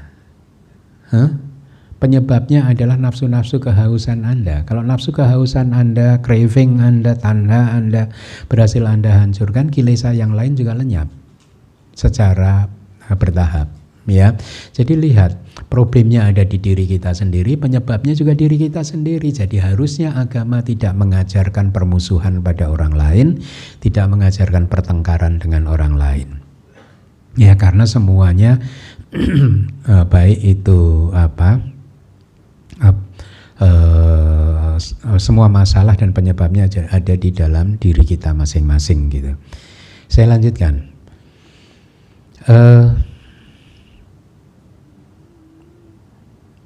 Kualitas sangga harus dipahami dalam konteks sebagai berikut, yaitu sangga telah berlatih dengan baik tadi Supatipanno, Bhagavato dan seterusnya. Wahai para biku, beberapa orang yang memiliki kepercayaan kepada sangga, mereka memiliki kepercayaan terhadap sangga yang terbaik. Ya. Setelah menyerap sasana Sang Buddha yang memiliki 9 unsur dan 84.000 divisi dhamma di dalam 5 nikaya, seorang guru dhamma yang cakap harus menunjukkan kualitas-kualitas Sang Buddha, Dhamma dan Sangga dengan jelas. Sungguh tidak mungkin untuk mengatakan bahwa seseorang yang menunjukkan kualitas-kualitas Sang Buddha, Dhamma dan Sangga dengan jelas berdasarkan alasan seperti yang telah disebutkan di atas adalah guru dhamma yang melompat maju dengan cara yang tidak pantas. Saya ulang, sungguh tidak mungkin untuk mengatakan bahwa seorang guru dhamma yang menunjukkan kualitas tiratana, yang tidak menunjukkan, ya, yang tidak menunjukkan itu, maka mereka tidak bisa disebut sebagai guru dhamma yang pantas gitu ya. Sesungguhnya kekuatan pengetahuan seorang guru dhamma dapat diketahui berdasarkan alasan-alasan seperti itu. Dan pemuda Brahmadatta memuji 3 permata dengan kekuatan pengetahuannya sendiri yang hanya berkaitan dengan desas-desus. Artinya, jadi pemuda Brahmadatta itu sebenarnya mengatakan pujiannya itu berdasarkan kabar aja. Konon kabarnya Buddha itu begini begitu. Tapi dia punya kecenderungan ya yang positif. Kemarin di Owada saya sampaikan kan, kalau kita belah manusia di muka bumi ini menjadi 2, maka kelompok yang pertama adalah kelompok yang hina adimutika. Hina adimutika itu adalah kelompok orang atau manusia yang berkecenderungan rendah. Mereka ini selalu berpikir negatif ya. Saya ibaratkan kemarin itu seperti lalat yang selalu mencarinya sampah gitu. Nah, kelompok yang kedua adalah Panita Adimutika. Ini adalah kelompok manusia yang berkecenderungan luhur, mulia, tinggi. Dia itu orangnya sangat positif dan selalu melihat segala sesuatu dari sisi yang positif ya. Maka dia ini saya ibaratkan kemarin seperti kupu-kupu yang selalu mencari bunga, begitu ya. Nah, jadi si Brahmadatta ini ternyata menurut saya itu yang tadi berkecenderungan yang luhur, mulia dan tinggi tadi. Walaupun belum pernah melihat, mendengar, berbicara langsung dengan Buddha, tapi dia berdasarkan kabar angin mendengar bahwa Buddha begini begitu dan dia percaya, dia pakai untuk bahkan mendebat pernyataan gurunya sendiri gitu. Yaitu karena kecenderungan dari masa lalunya gitu. Ya kan tidak ada dalam kehidupan ini sesuai yang diajarkan Buddha, tidak ada sesuatu yang muncul tanpa sebab. Ya. Nah, saya lanjutkan.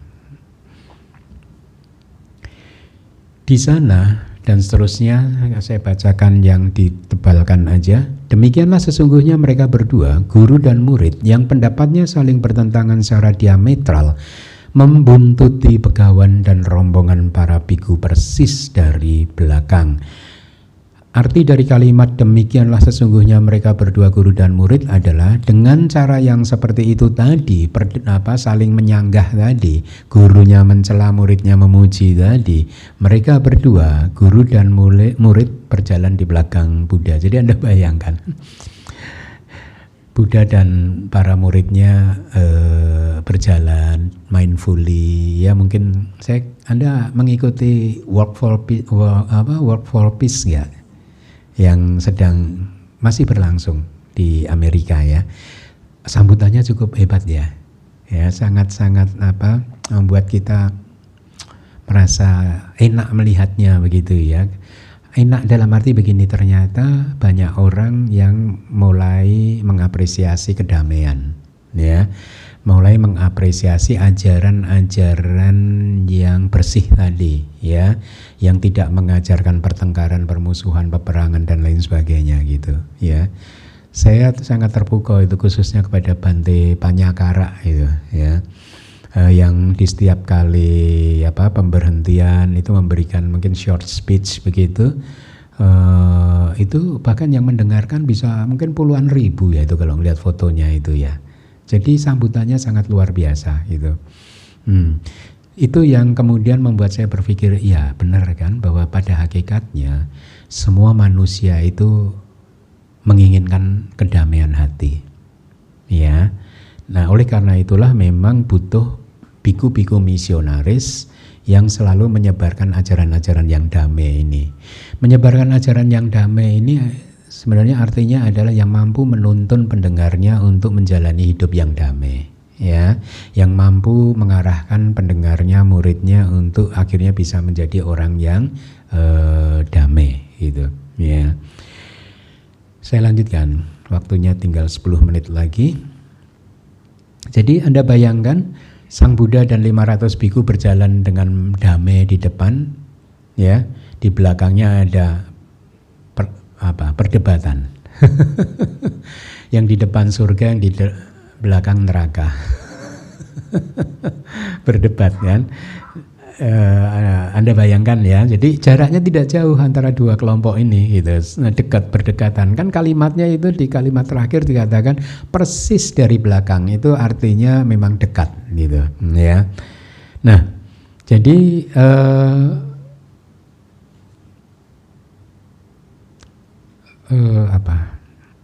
yang pendapatnya saling bertentangan secara diametral, artinya yang saling menentang pendapat, saling bertentangan pendapatnya satu sama lain dengan berbagai macam argumen. Artinya mereka berdua telah menjadi orang yang berulang kali menyampaikan ucapan yang bertentangan. Ya, lucu ya, guru dan murid bisa begitu. Sungguh, ketika gurunya berbicara buruk tentang tiga permata, sang murid memujinya. Sekali lagi, yang satu mengatakan sesuatu yang buruk, yang lainnya memujinya. Demikianlah, sang guru berbicara dengan nada meremehkan tiga permata berkali-kali bagai sedang menancapkan paku pohon beracun ke papan besar. Sebaliknya, sang murid memuji keutamaan tiga permata berulang kali bagai sedang mencegah paku tersebut dengan paku yang dihiasi dengan emas, perak, dan batu rubi. Oleh sebab itu dikatakan oleh Yang Mulia Ananda, yang pendapatnya bertentangan secara diametral membuntuti persis dari belakang Begawan dan rombongan para biku. Artinya mereka berdua, guru dan murid, mengikuti di belakang Begawan dan rombongan para biku dengan mengikuti sikap mereka. Artinya dengan mengikuti cara berjalannya Sang Buddha dan para biku tanpa meninggalkan pandangannya dari belakang. Artinya tetap memandang. Kalau rombongan Begawan belok kanan, dia belok kanan. Itu interpretasinya begitu. Kalau lurus, lurus. Kalau belok kiri, belok kiri. Gitu ya, lucu ya. Artinya mereka ini mengikuti dengan menjaga kepala mereka itu tetap bisa melihat yang di depannya gitu.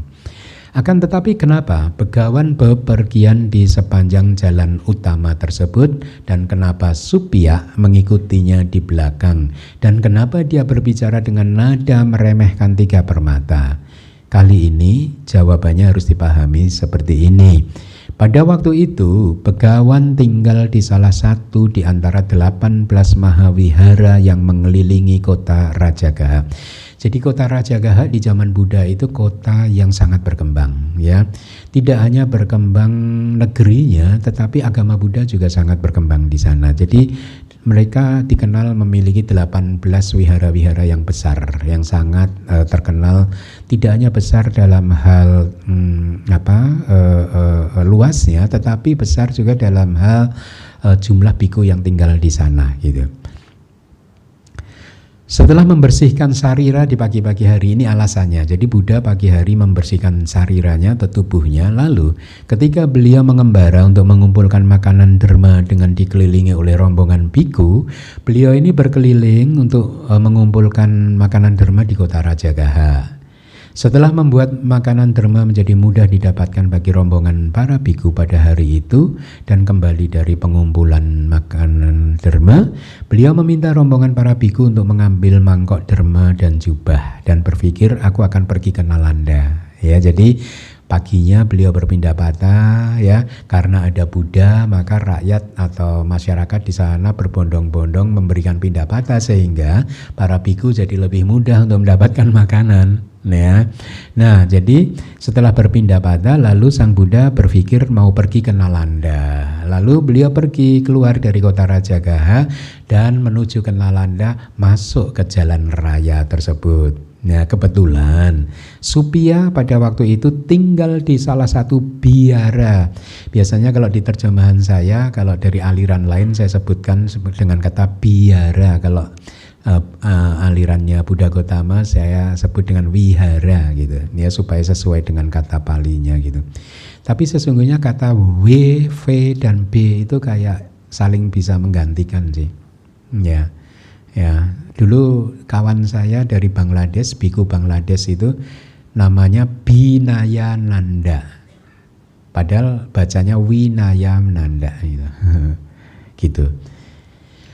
Saya lanjutkan, jadi beliau mau ke Nalanda dan makanya memasuki jalan raya tersebut, sementara Supia itu tinggal di salah satu biara bagi para penggembara fakir yang juga berada di biaranya itu berada di dekat kota Rajagaha.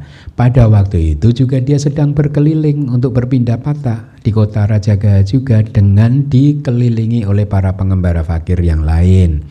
Setelah membuat makanan derma menjadi mudah didapatkan bagi kumpulan para pengembara fakir, pantas ya kalau guru besarnya berpindah patah biasanya umatnya banyak yang mau mendukung kan.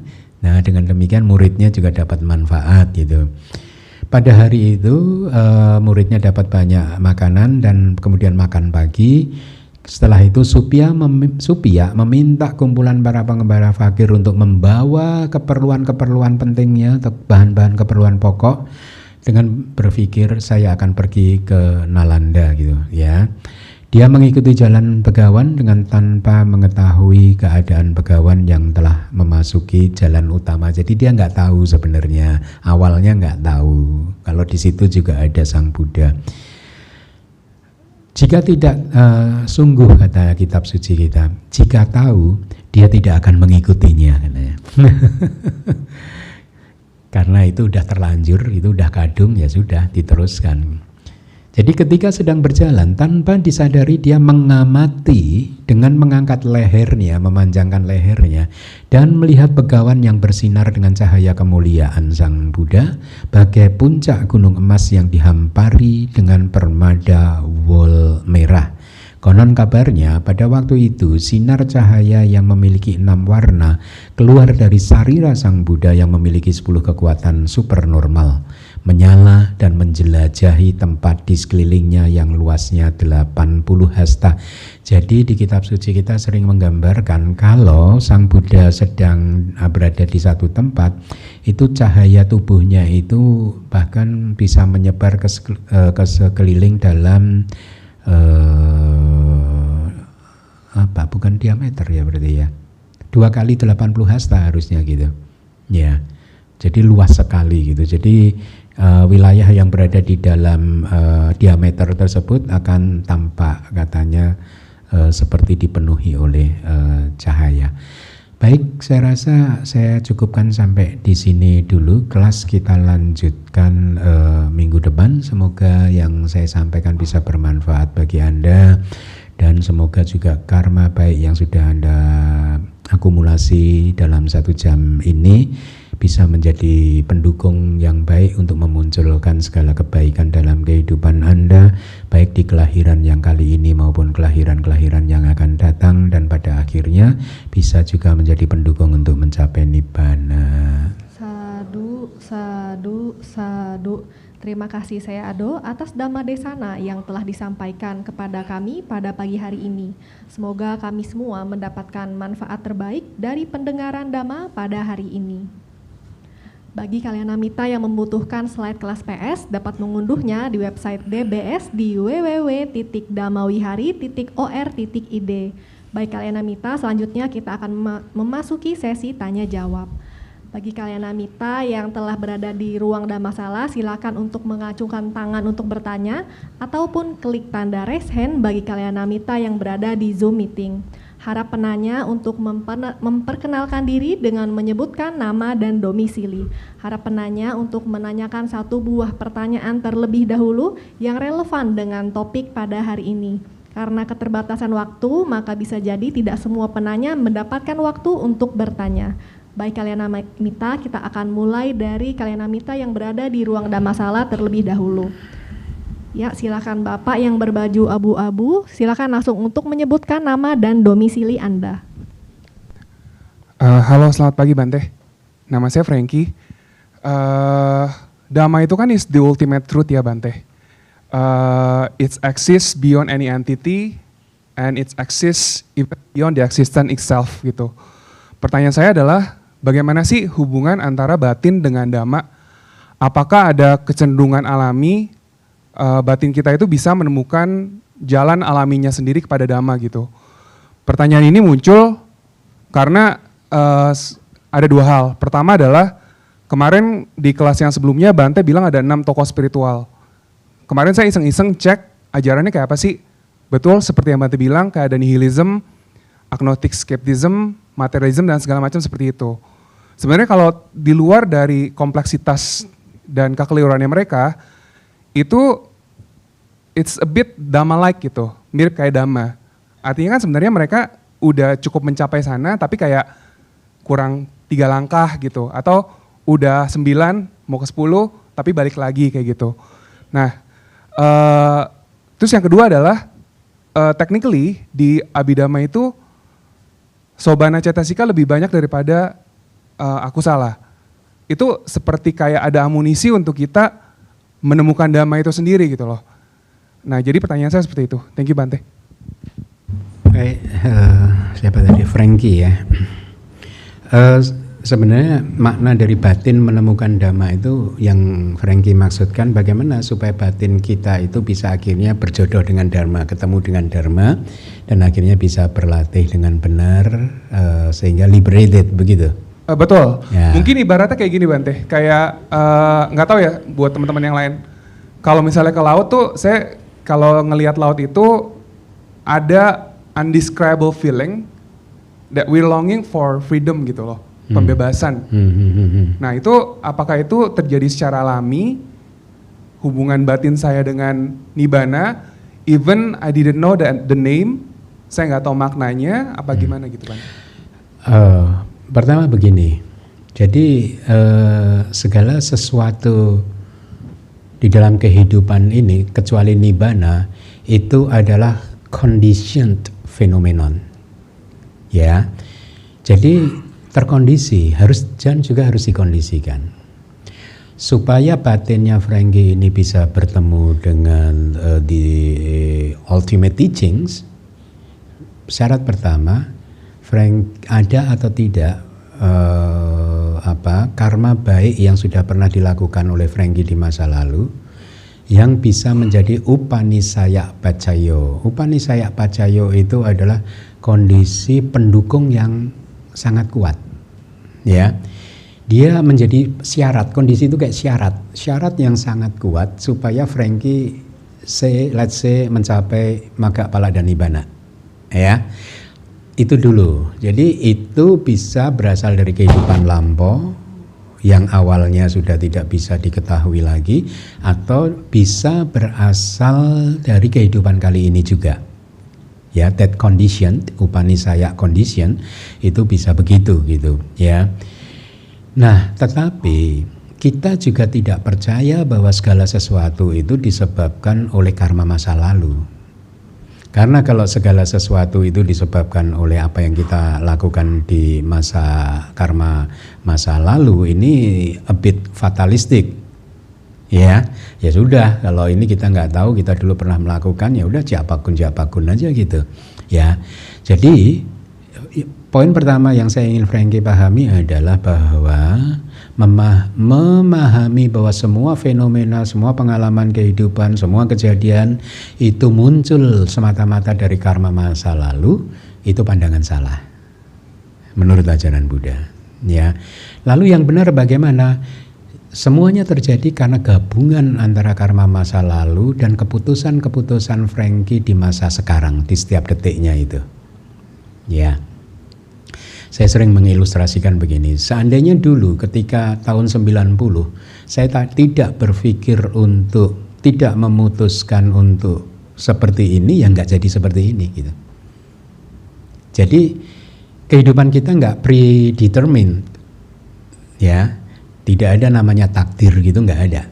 Yang sudah digariskan dari awal, oh Frankie ini nanti jadi biku hebat dari awal, nggak ada. Semuanya kita ciptakan, semuanya kita kondisikan sendiri gitu. Itu yang harus dipahami. Jadi ajaran Buddha tidak mengenal ajaran predetermined seperti itu. Ya, semua harus kita perjuangkan sendiri. Jadi kayak tadi Frankie, ada di tepi laut merasakan kedamaian, lalu ini. Kalau kemudian Frankie muncul pemikiran, saya harus mengejar kedamaian itu, bagaimana caranya? Nah, itu yang disebut keputusan Frankie pada detik itu, yang didukung oleh karma masa lalu. Atau lebih mudahnya begini deh, Frankie sekarang hari ini, pagi ini duduk di kursi itu tidak ditentukan oleh karma masa lalu Frankie, tapi ditentukan oleh kombinasi karma masa lalu dan karma saat ini, katakanlah begitu. Saya beri contoh. Karma masa lalu itu hanya perumpamaan untuk Frankie memutuskan dari rumah tadi pagi mau ke sini. Ya. Tapi begitu Frankie masuk ke pintu itu, Frankie punya banyak pilihan loh untuk duduk dimanapun loh. Tapi kenapa memutuskan di situ? Itu keputusan saat itu yang didukung oleh karma masa lalu, karena berangkat di rumah tadi pagi memutuskan pagi ini saya mau ke DBS. Ya, jadi kehidupan itu kombinasi antara karma masa lalu dan karma saat ini. Sehingga tadi kalau untuk menjawab batin ini bagaimana untuk bisa mencapai dhamma, ya tergantung juga. Kan sekarang poinnya dari karma masa lalu dan keputusan-keputusan saat ini itu yang benar-benar berada di depan mata kita kan keputusan saat ini. Yang karma masa lalunya, oke lah, kalau yang belum bisa menembusnya sendiri nggak paham, nggak ngerti sudah ada atau belum gitu. Tapi anggap saja logikanya, karena Frankie sudah hidup itu triliunan tahun, bahkan mungkin lebih, jadi harusnya ada karma pendukung dari masa lalu. Ya, nah tinggal sekarang keputusan-keputusannya saja, atau pertimbangan-pertimbangan bijaksananya saja yang dibutuhkan untuk bisa mencapai dhamma tadi, mencapai kehancuran kilesa, mencapai nibbana dan seterusnya itu. Jadi akhirnya kita tidak menganut ajaran ya udahlah mengalir saja nanti kan sampai. Enggak, kalau mengalir saja ya hanyut. Hanya di pusaran, nggak sampai-sampai, muter aja di pusaran air begitu ya. Jadi kita seperti itu gitu. Nah, kemudian tadi dikatakan juga, apakah bisa secara alamiah ketemu? Nggak bisa. Makanya siklus kelahiran dan kematian atau samsara ini bisa saja tanpa akhir bagi sebagian orang. Ya, kalau tidak diperjuangkan untuk mengakhirinya, ya nggak akan berakhir. Nah, di masyarakat India di zaman Buddha dulu ada yang percaya kayak yang dikatakan Frankie. Iya kan, udah baca ya. Ya, Buddha menolak itu gitu. Menolak itu bahwa secara alami pada akhirnya orang akan tercerahkan sendiri gitu. Enggak bisa. Kemudian apa ini? Tadi dikatakan, ada orang yang mencapai, mungkin di aliran lain ini kan sebenarnya hampir mencapai begitu ya, hampir hanya sedikit langkah lagi mencapai gitu. Tadi poinnya adalah, kalau dia tidak segera menemukan jalur ke nibbana, ya udah, memang karmanya tidak cukup untuk membuat dia mencapai nibbana gitu ya. Sama seperti yang tadi di awal saya katakan, atau yang sudah sering saya katakan. Di Indonesia ini katakanlah katanya ada 2 jutaan umat Buddha. Dari 2 juta umat Buddha itu berapa sih yang benar-benar tertarik mendengarkan kitab suci? Nggak banyak, Frankie. Ya, jadi dari sana kita tahu, oh ternyata ada kondisi pendukung yang sangat kuat dan ada yang kurang kuat, gitu. Jadi begitu jawabannya. Kalau hampir sampai terus dia nggak berjuang, nggak segera sadar-sadar, ya berarti ya paraminya kurang kuat. Perfection dia, praktek-praktek kesempurnaan dia di masa lalu kurang kuat gitu. Ya. Kemudian tadi dikatakan yang terakhir sobana lebih banyak dari aku salah, yaitu kabar baik ya. Ya tetapi Frankie, walaupun variasinya itu lebih banyak, tetapi tidak kemudian kita bisa artikan peluangnya lebih besar juga, tidak bisa juga sih, karena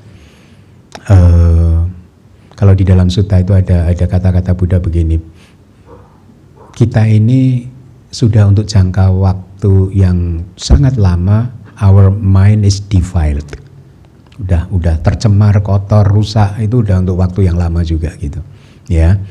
Jadi apapun poinnya adalah tetap harus diperjuangkan. Walaupun sobana citanya lebih banyak, kita tetap harus berjuang. Coba sekarang kalau Frankie udah belajar Abhidhamma, nanti bikin catatan pribadi saja. Dalam 1 hari selama a week, itu mana yang lebih banyak muncul, aku salah cita atau sobana? Jangan-jangan aku salah citanya. Ya, padahal lebih sedikit. Ya, karena tendensi yang sudah dibangun sejak masa yang lama itu bisa sedemikian kuatnya begitu. Kemudian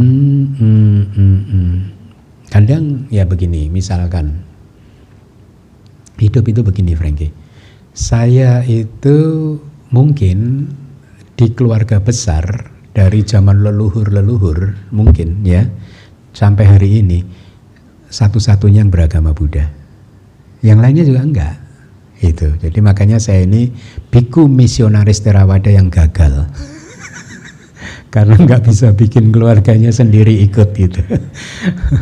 Cuman ya memang saya sadar bahwa semua itu tergantung punya atau tidak tadi kondisi pendukung yang kuat. Kalau enggak mau diapa-apain juga nggak bisa kok gitu. Karena saya juga merenungkan perjalanan hidup saya sendiri. Kalau dulu saya tidak memutuskan seperti itu, keputusan yang ekstrim, juga nggak seperti ini. Saya akan hanyut juga lagi gitu. Kan waktu itu saya terus putuskan satu keputusan yang ekstrim itu. Ya, itu. Jadi kehidupan adalah gabungan antara karma masa lalu dan juga keputusan-keputusan kita di saat yang sekarang. Seperti karma masa lalunya Frankie tadi memutuskan dari rumah ke DBS, dan keputusan sekarang ketika masuk pintu memilih di situ. Padahal pilihannya banyak, ada 400 lebih kursi. Kok milih di situ? Gitu ya Frankie? Oke. Sadu. Terima kasih Sayadaw atas penjelasan yang diberikan.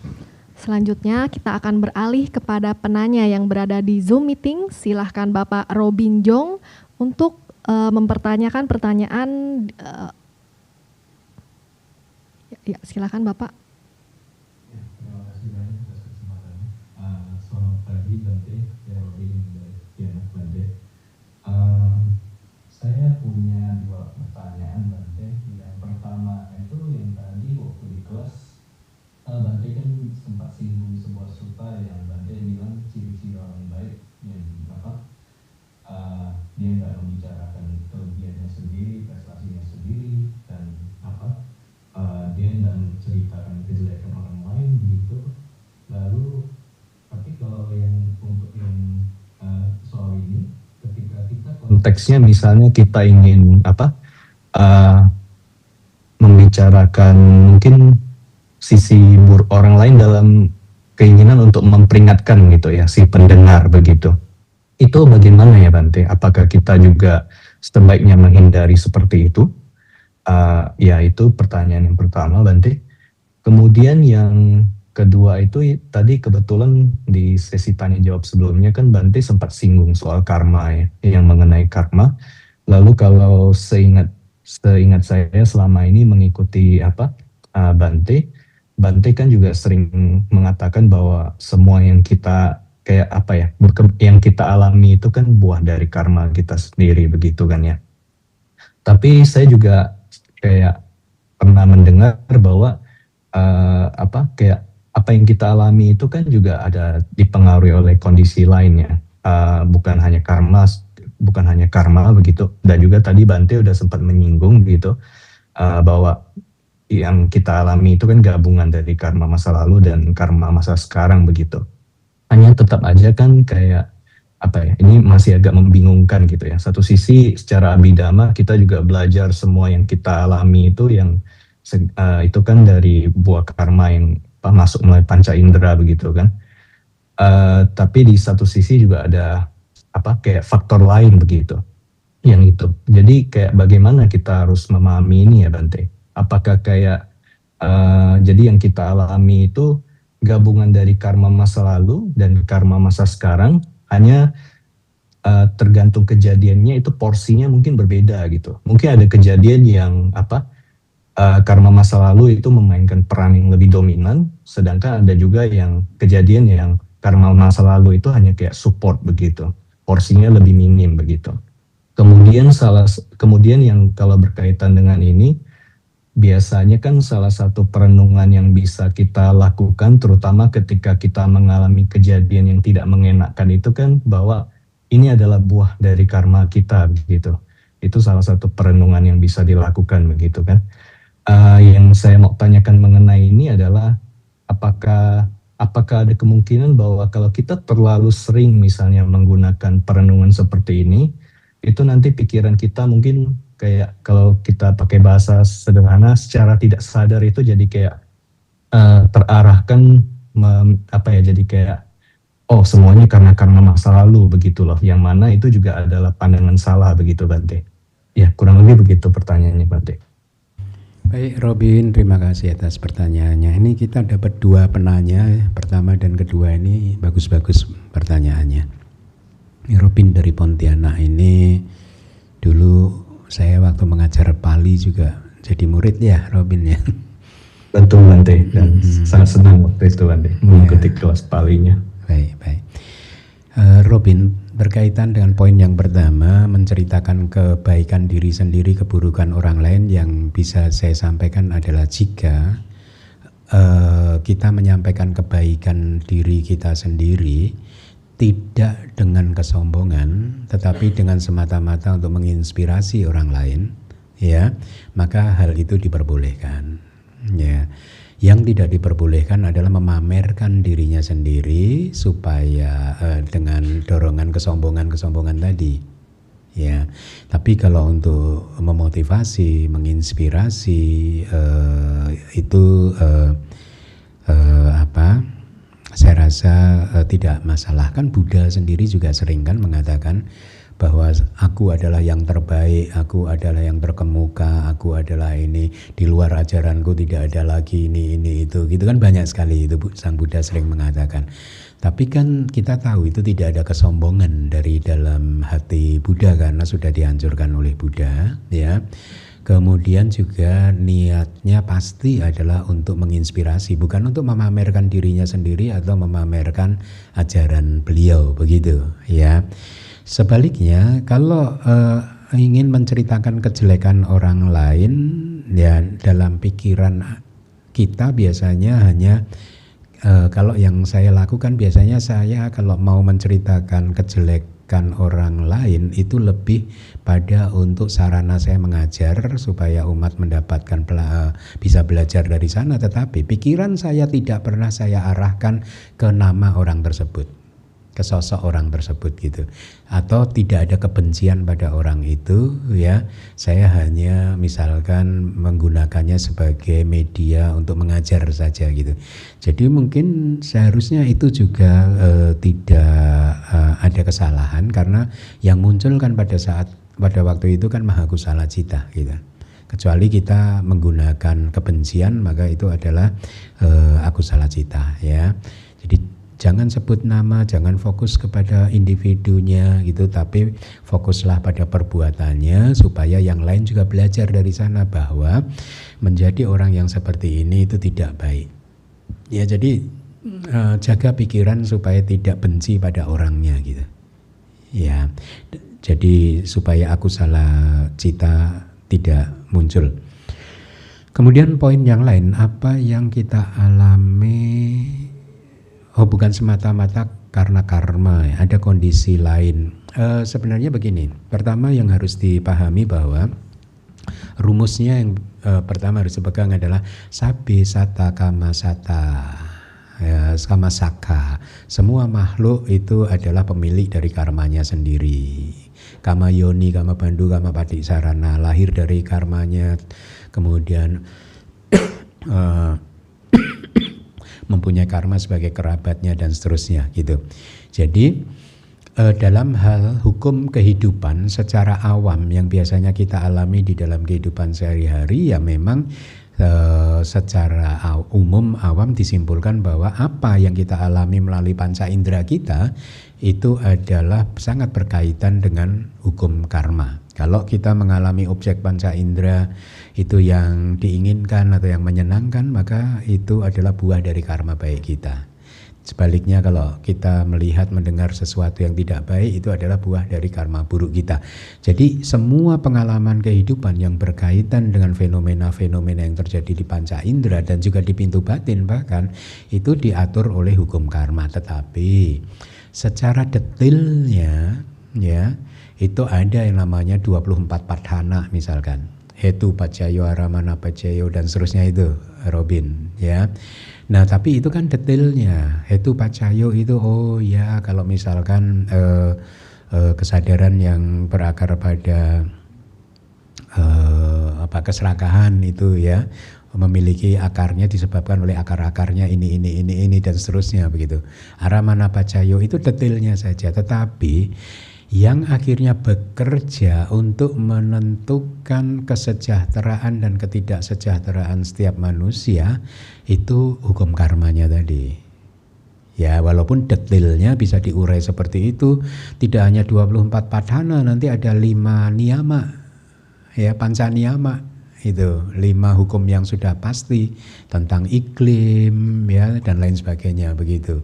Tetapi intinya yang menjamin kesejahteraan, keselamatan, kedamaian, kebahagiaan atau penderitaan seseorang, ya karma, hukum karma gitu. Walaupun kalau fenomena itu dibedah bisa diurai dalam 24 padhana, nanti ada juga 5 niyama ya, dan lain sebagainya.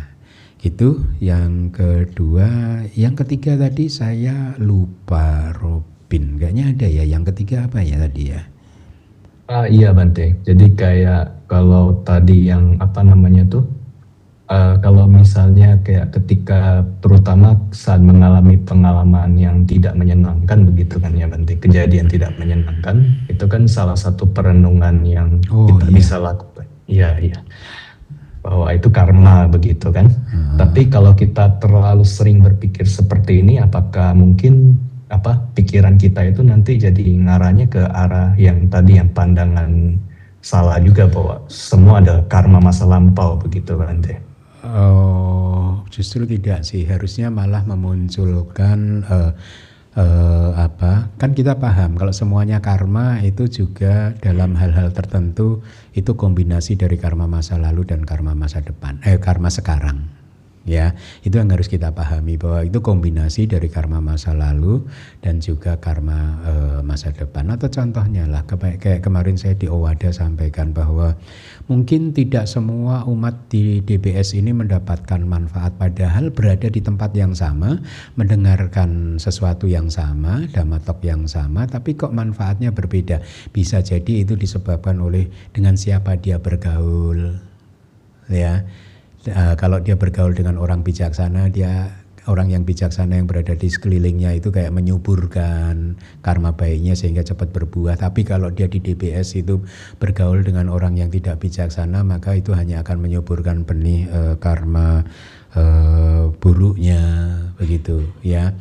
Nah, tetapi Robin, yang ingin saya highlight adalah ketika kita selalu menganalisa pengalaman kehidupan kita dalam satu kerangka hubungan sebab dan akibat, maka ini adalah pandangan benar. Kan pandangan benar sama didik itu ada dua kan, yang duniawi dan yang adi duniawi. Supaya bisa mencapai yang adi duniawi, yaitu memahami 4 kebenaran mulia melalui meditasi vipassana, kita harus mengembangkan dari jalan mulia berunsur 8 unsur yang pertama, yaitu pandangan benar yang duniawi. Nah, pandangan benar yang duniawi ini adalah pandangan yang benar terhadap hukum karma. Ya, jadi kita harus selalu menganalisa kejadian sehari-hari itu dalam kerangka hukum karma. Kalau saya mendapatkan pujian dari umat, saya merenung, oh inilah buah karma baik. Kalau saya mendapatkan celaan dari umat, oh inilah buah karma buruk, dan tidak pernah menyalahkan umat. Gitu. Dengan demikian kita sudah mengembangkan pandangan benar. Dan Buddha berkata pandangan benar itu seperti awal terbitnya matahari, seperti fajar yang merekah yang menjadi penanda terang benderangnya hari gitu. Jadi makanya penting sih sebenarnya merenungkan setiap kejadian yang kita alami dalam konteks atau kerangka hukum karma, ya, supaya pandangan kita benar. Kalau sekarang logikanya begini, begitu kita sudah benar-benar mendarah daging bahwa apa yang kita alami itu karena karma kita sendiri, makanya kan Buddha berkata, ketika pandangan benar muncul, maka pikiran benar muncul. Ketika fajar merekah, maka matahari akan makin terang, pertanda terang benderangnya hari. Ketika pandangan benar muncul, maka ini pertanda munculnya pikiran yang benar. Ya, sama didik sama sangkapa. Kenapa? Ketika kita selalu memahami bahwa pengalaman kita itu berada dalam kerangka hukum sebab dan akibat, kita tahu, oh kalau saya berkata-kata, berpikir yang baik, maka saya akan damai. Kalau saya berpikir yang tidak baik, pikiran saya terbakar sendiri. Oleh karena itu pikiran yang benar akhirnya muncul. Ya, dengan pikiran yang benar, oh ternyata karma tidak hanya sebatas pikiran, ada karma lisan, akhirnya sama wajah muncul. Kita menjaga ucapan-ucapan yang baik dan seterusnya, dan akhirnya jalan mulia berunsur 8 akan muncul. Jadi kita nggak punya waktu, tapi secara ringkas saya sampaikan, kalau Anda ingin mematangkan jalan mulia berunsur 8, pertama yang harus Anda praktekkan adalah pahami pandangan benar yang duniawi dulu. Analisa pahami semua pengalaman kehidupan Anda sesuai dengan hukum karma, ya, bahwa apa yang Anda alami itu karena perbuatan Anda sendiri. Nah, dari sana Anda akan mencoba memunculkan ucapan yang benar dengan otomatis karena Anda sudah paham hukum karma tadi. Kemudian juga pikiran yang benar, ucapan yang benar, ya, dan seterusnya, dan semua jalan mulia yang berunsur 8 dia terjadi bisa berurutan seperti itu. Demikian, mudah-mudahan jelas Robin, karena waktunya juga pas sudah jam 10:30, maka saya harus akhiri sampai di sini. Terima kasih. Baik Bante, terima kasih Bante. Sadu. Sadu. Terima kasih Sayadaw atas penjelasan yang diberikan.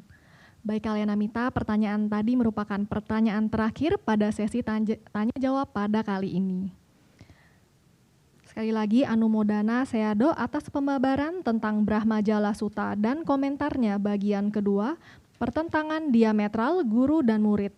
Mohon Sayadaw berkenan untuk memberikan kesempatan kepada kami untuk membacakan pengumuman dan berdana parami. Kalyanamita, berikut adalah beberapa pengumuman. Kesehatan tubuh yang kita terima saat ini adalah buah dari kebajikan kita. Saatnya kita berbuat kebajikan lebih besar dengan mendonorkan darah. Donor darah akan dilaksanakan di DBS pada hari Minggu 1 Maret 2026, pukul 10.50 WIB hingga selesai. Registrasi ulang di pukul 13.00 WIB. Tersedia juga gratis pemeriksaan gula darah, asam urat, dan kolesterol khusus untuk peserta donor darah pada kegiatan ini. Bagi yang ingin berpartisipasi agar mendaftar dengan cara mengisi formulir donor darah melalui aplikasi Sidoni dengan cara memindai QR Code pada poster. Pengumuman selanjutnya, dengan penuh sukacita, DBS kembali membuka Abhidhamma Exam Preparation Class yang merupakan kelas persiapan ujian Abhidhamma berskala internasional yang diselenggarakan oleh pemerintah Myanmar. Kelas ini diselenggarakan secara online melalui Zoom meeting dengan bahasa Inggris sebagai bahasa pengantar. Untuk tahun ini, DBS membuka sekaligus 6 kelas Abhidhamma Exam Preparation Class, yaitu Ordinary Level 1, 2, 3, serta Honorary Level 1, 2, serta Level 3. Ordinary Level 1 akan mempelajari Abhidhamma Tak Sanggaha bab 1 hingga bab 3, Cita, Cetasika, dan Pakinaka. Ordinary Level 2 untuk bab 4 hingga bab 6 akan mempelajari Witi, Witimuta, dan Rupa. Sedangkan untuk Ordinary Level 3 untuk bab 7 hingga bab 9 akan mempelajari Samucaya, Pacaya, dan Kamatana. Sedangkan untuk Honorary Level 1 akan mempelajari Abhidhamma Tak Wibawini bab 1 hingga bab 3. Honorary Level 2 akan mempelajari bab 4 hingga bab 6. Honorary Level 3 akan mempelajari bab 7 hingga bab 9. Pendaftaran dengan cara memindai QR Code yang tersedia pada poster. Semua pendaftaran masing-masing level akan ditutup pada tanggal 27 Februari 2026.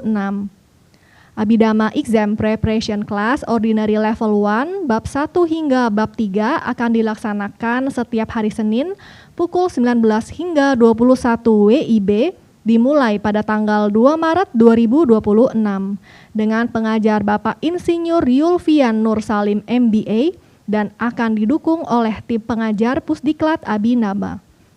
Beliau telah memiliki sertifikat kelulusan Abhidhamma Exam level 1 hingga 3 serta Pusdiklat Abhidhamma level 1 dan 2.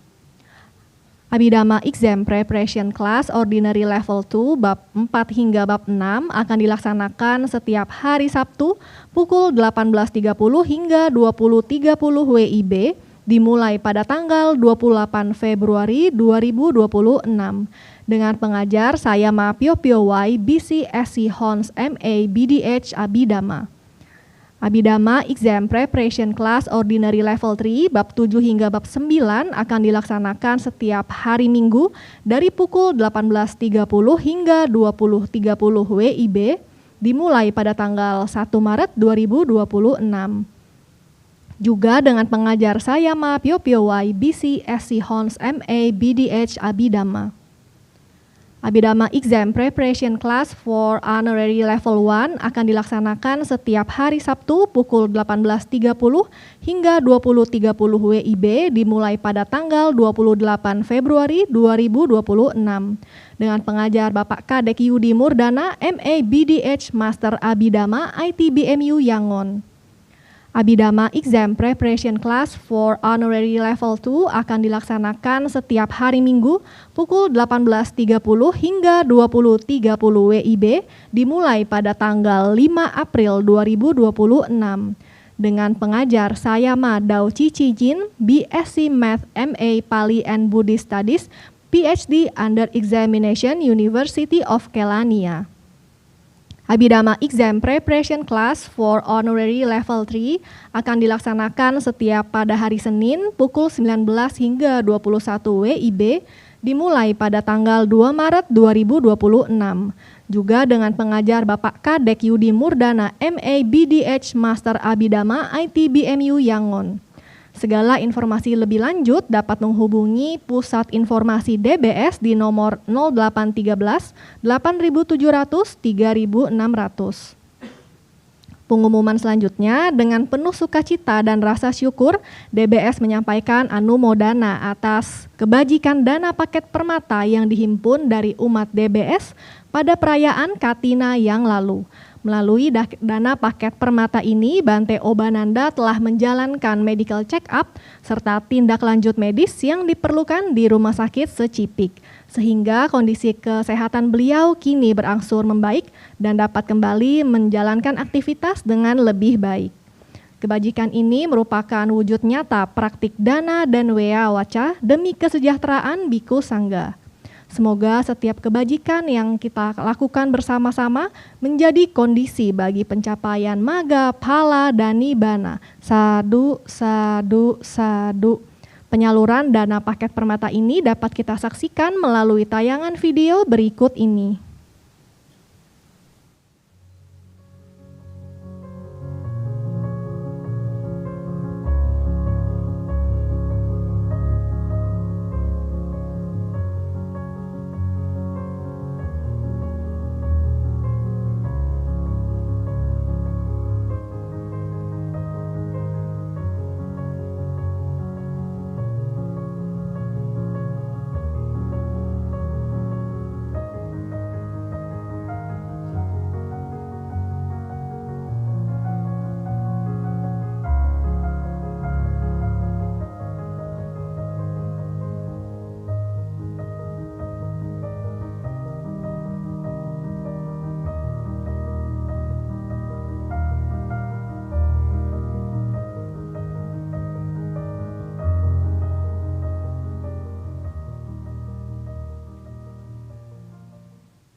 Pengumuman selanjutnya, DBS juga akan menerbitkan buku seri Jataka Gagak yang Sombong.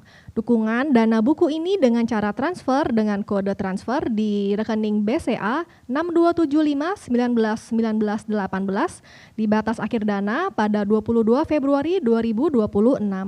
DBS juga akan menerbitkan buku seri Jataka Sepasang Angsa dan Kura-Kura yang Bawel.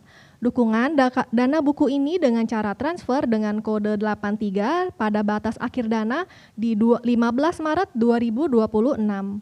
DBS juga akan menerbitkan buku seri Jataka Pandita Waga volume pertama. Dukungan dana buku ini dengan cara transfer dengan kode transfer 33 batas akhir dana pada 29 Maret 2026. Telah terbit buku manual Abhidhamma bab 8 edisi kedua yang telah diperbarui, kondisi-kondisi. Kemudian buku Jataka Anak Gajah yang Berbakti kepada Ibunya, Balawaga, dan buku berjudul Dhamma Pertamaku yang cocok untuk putra-putri Anda untuk memulai memperkenalkan Dhamma, serta berbagai buku lainnya yang dapat Anda lihat pada poster. Semua buku-buku terbitan DBS bisa didapatkan langsung di DBS maupun perpustakaan DBS. Atau bagi Anda yang berada di luar kota bisa mendapatkan buku ini dengan cara mengisi formulir pada tautan bit.ly/buku DBS. Untuk mendapatkan segala informasi mengenai buku terbitan DBS, Anda dapat menghubungi tim propagasi DBS di nomor 0811 9706 388. Baik kalian mitra, selanjutnya marilah kita melakukan satu lagi jenis kebajikan, yaitu dana parami. Anda dapat berdana dengan memindai kris yang tampil di layar saat ini, atau menggunakan kartu kris yang dibagikan oleh tim Wea Waca, atau melalui kantong dana yang akan diedarkan. Atau bisa juga dengan cara transfer ke rekening BCA Yayasan Dhamawihari di 6275191918 dengan kode 01 di akhir nominal dana Anda. Untuk itu, dengan pemahaman yang benar tentang berdana dan dengan penuh sukacita, marilah kita menghadirkan sada, keyakinan yang kuat kepada Buddha, Dhamma, dan Sangha, serta pada kama dan buahnya, baik sebelum, saat, maupun setelah kita melaksanakan kebajikan dana parami.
Sadu, sadu, sadu. Sekali lagi, Anumodana Sayado atas pengajaran Dhamma pada hari ini. Selanjutnya, mohon agar Sayado berkenan untuk membimbing kita semua untuk melakukan pelimpahan jasa atas semua bentuk kebajikan yang telah kita lakukan pada hari ini. Mari kalian namita semua kita beranjali. Kepada Sayado Keminda kami persilakan.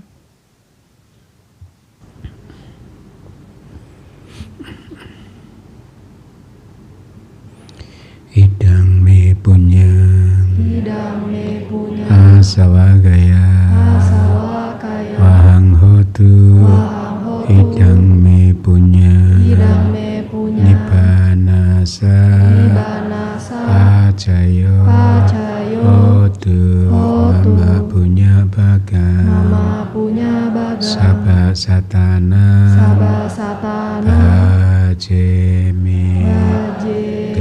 Sabe me sama punya bagan labhantu sadu.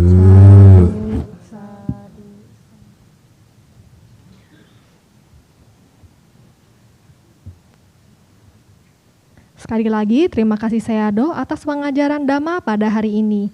Jika berkenan, Sayado Sayale dapat meninggalkan ruang Dhammasala. Kalian namita, karena Sayado Keminda akan meninggalkan ruangan, mari kita semua berdiri dan beranjali dan berucap Anumodana Sayado atas Dhamma Desana dan bimbingannya. Semoga Sayado dalam keadaan sehat, damai, dan bahagia. Anumodana Bante, Skyoto Nibbana Sapacayo Hotu. Dana selalu Keminda dan kru kita semua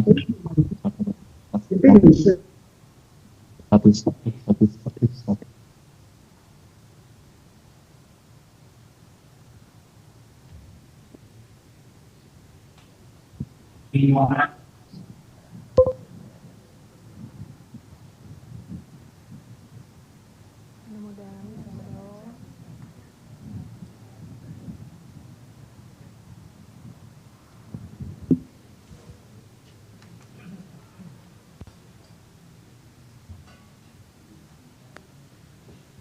Demikianlah kelas Pariyati Sasana DBS pada hari ini.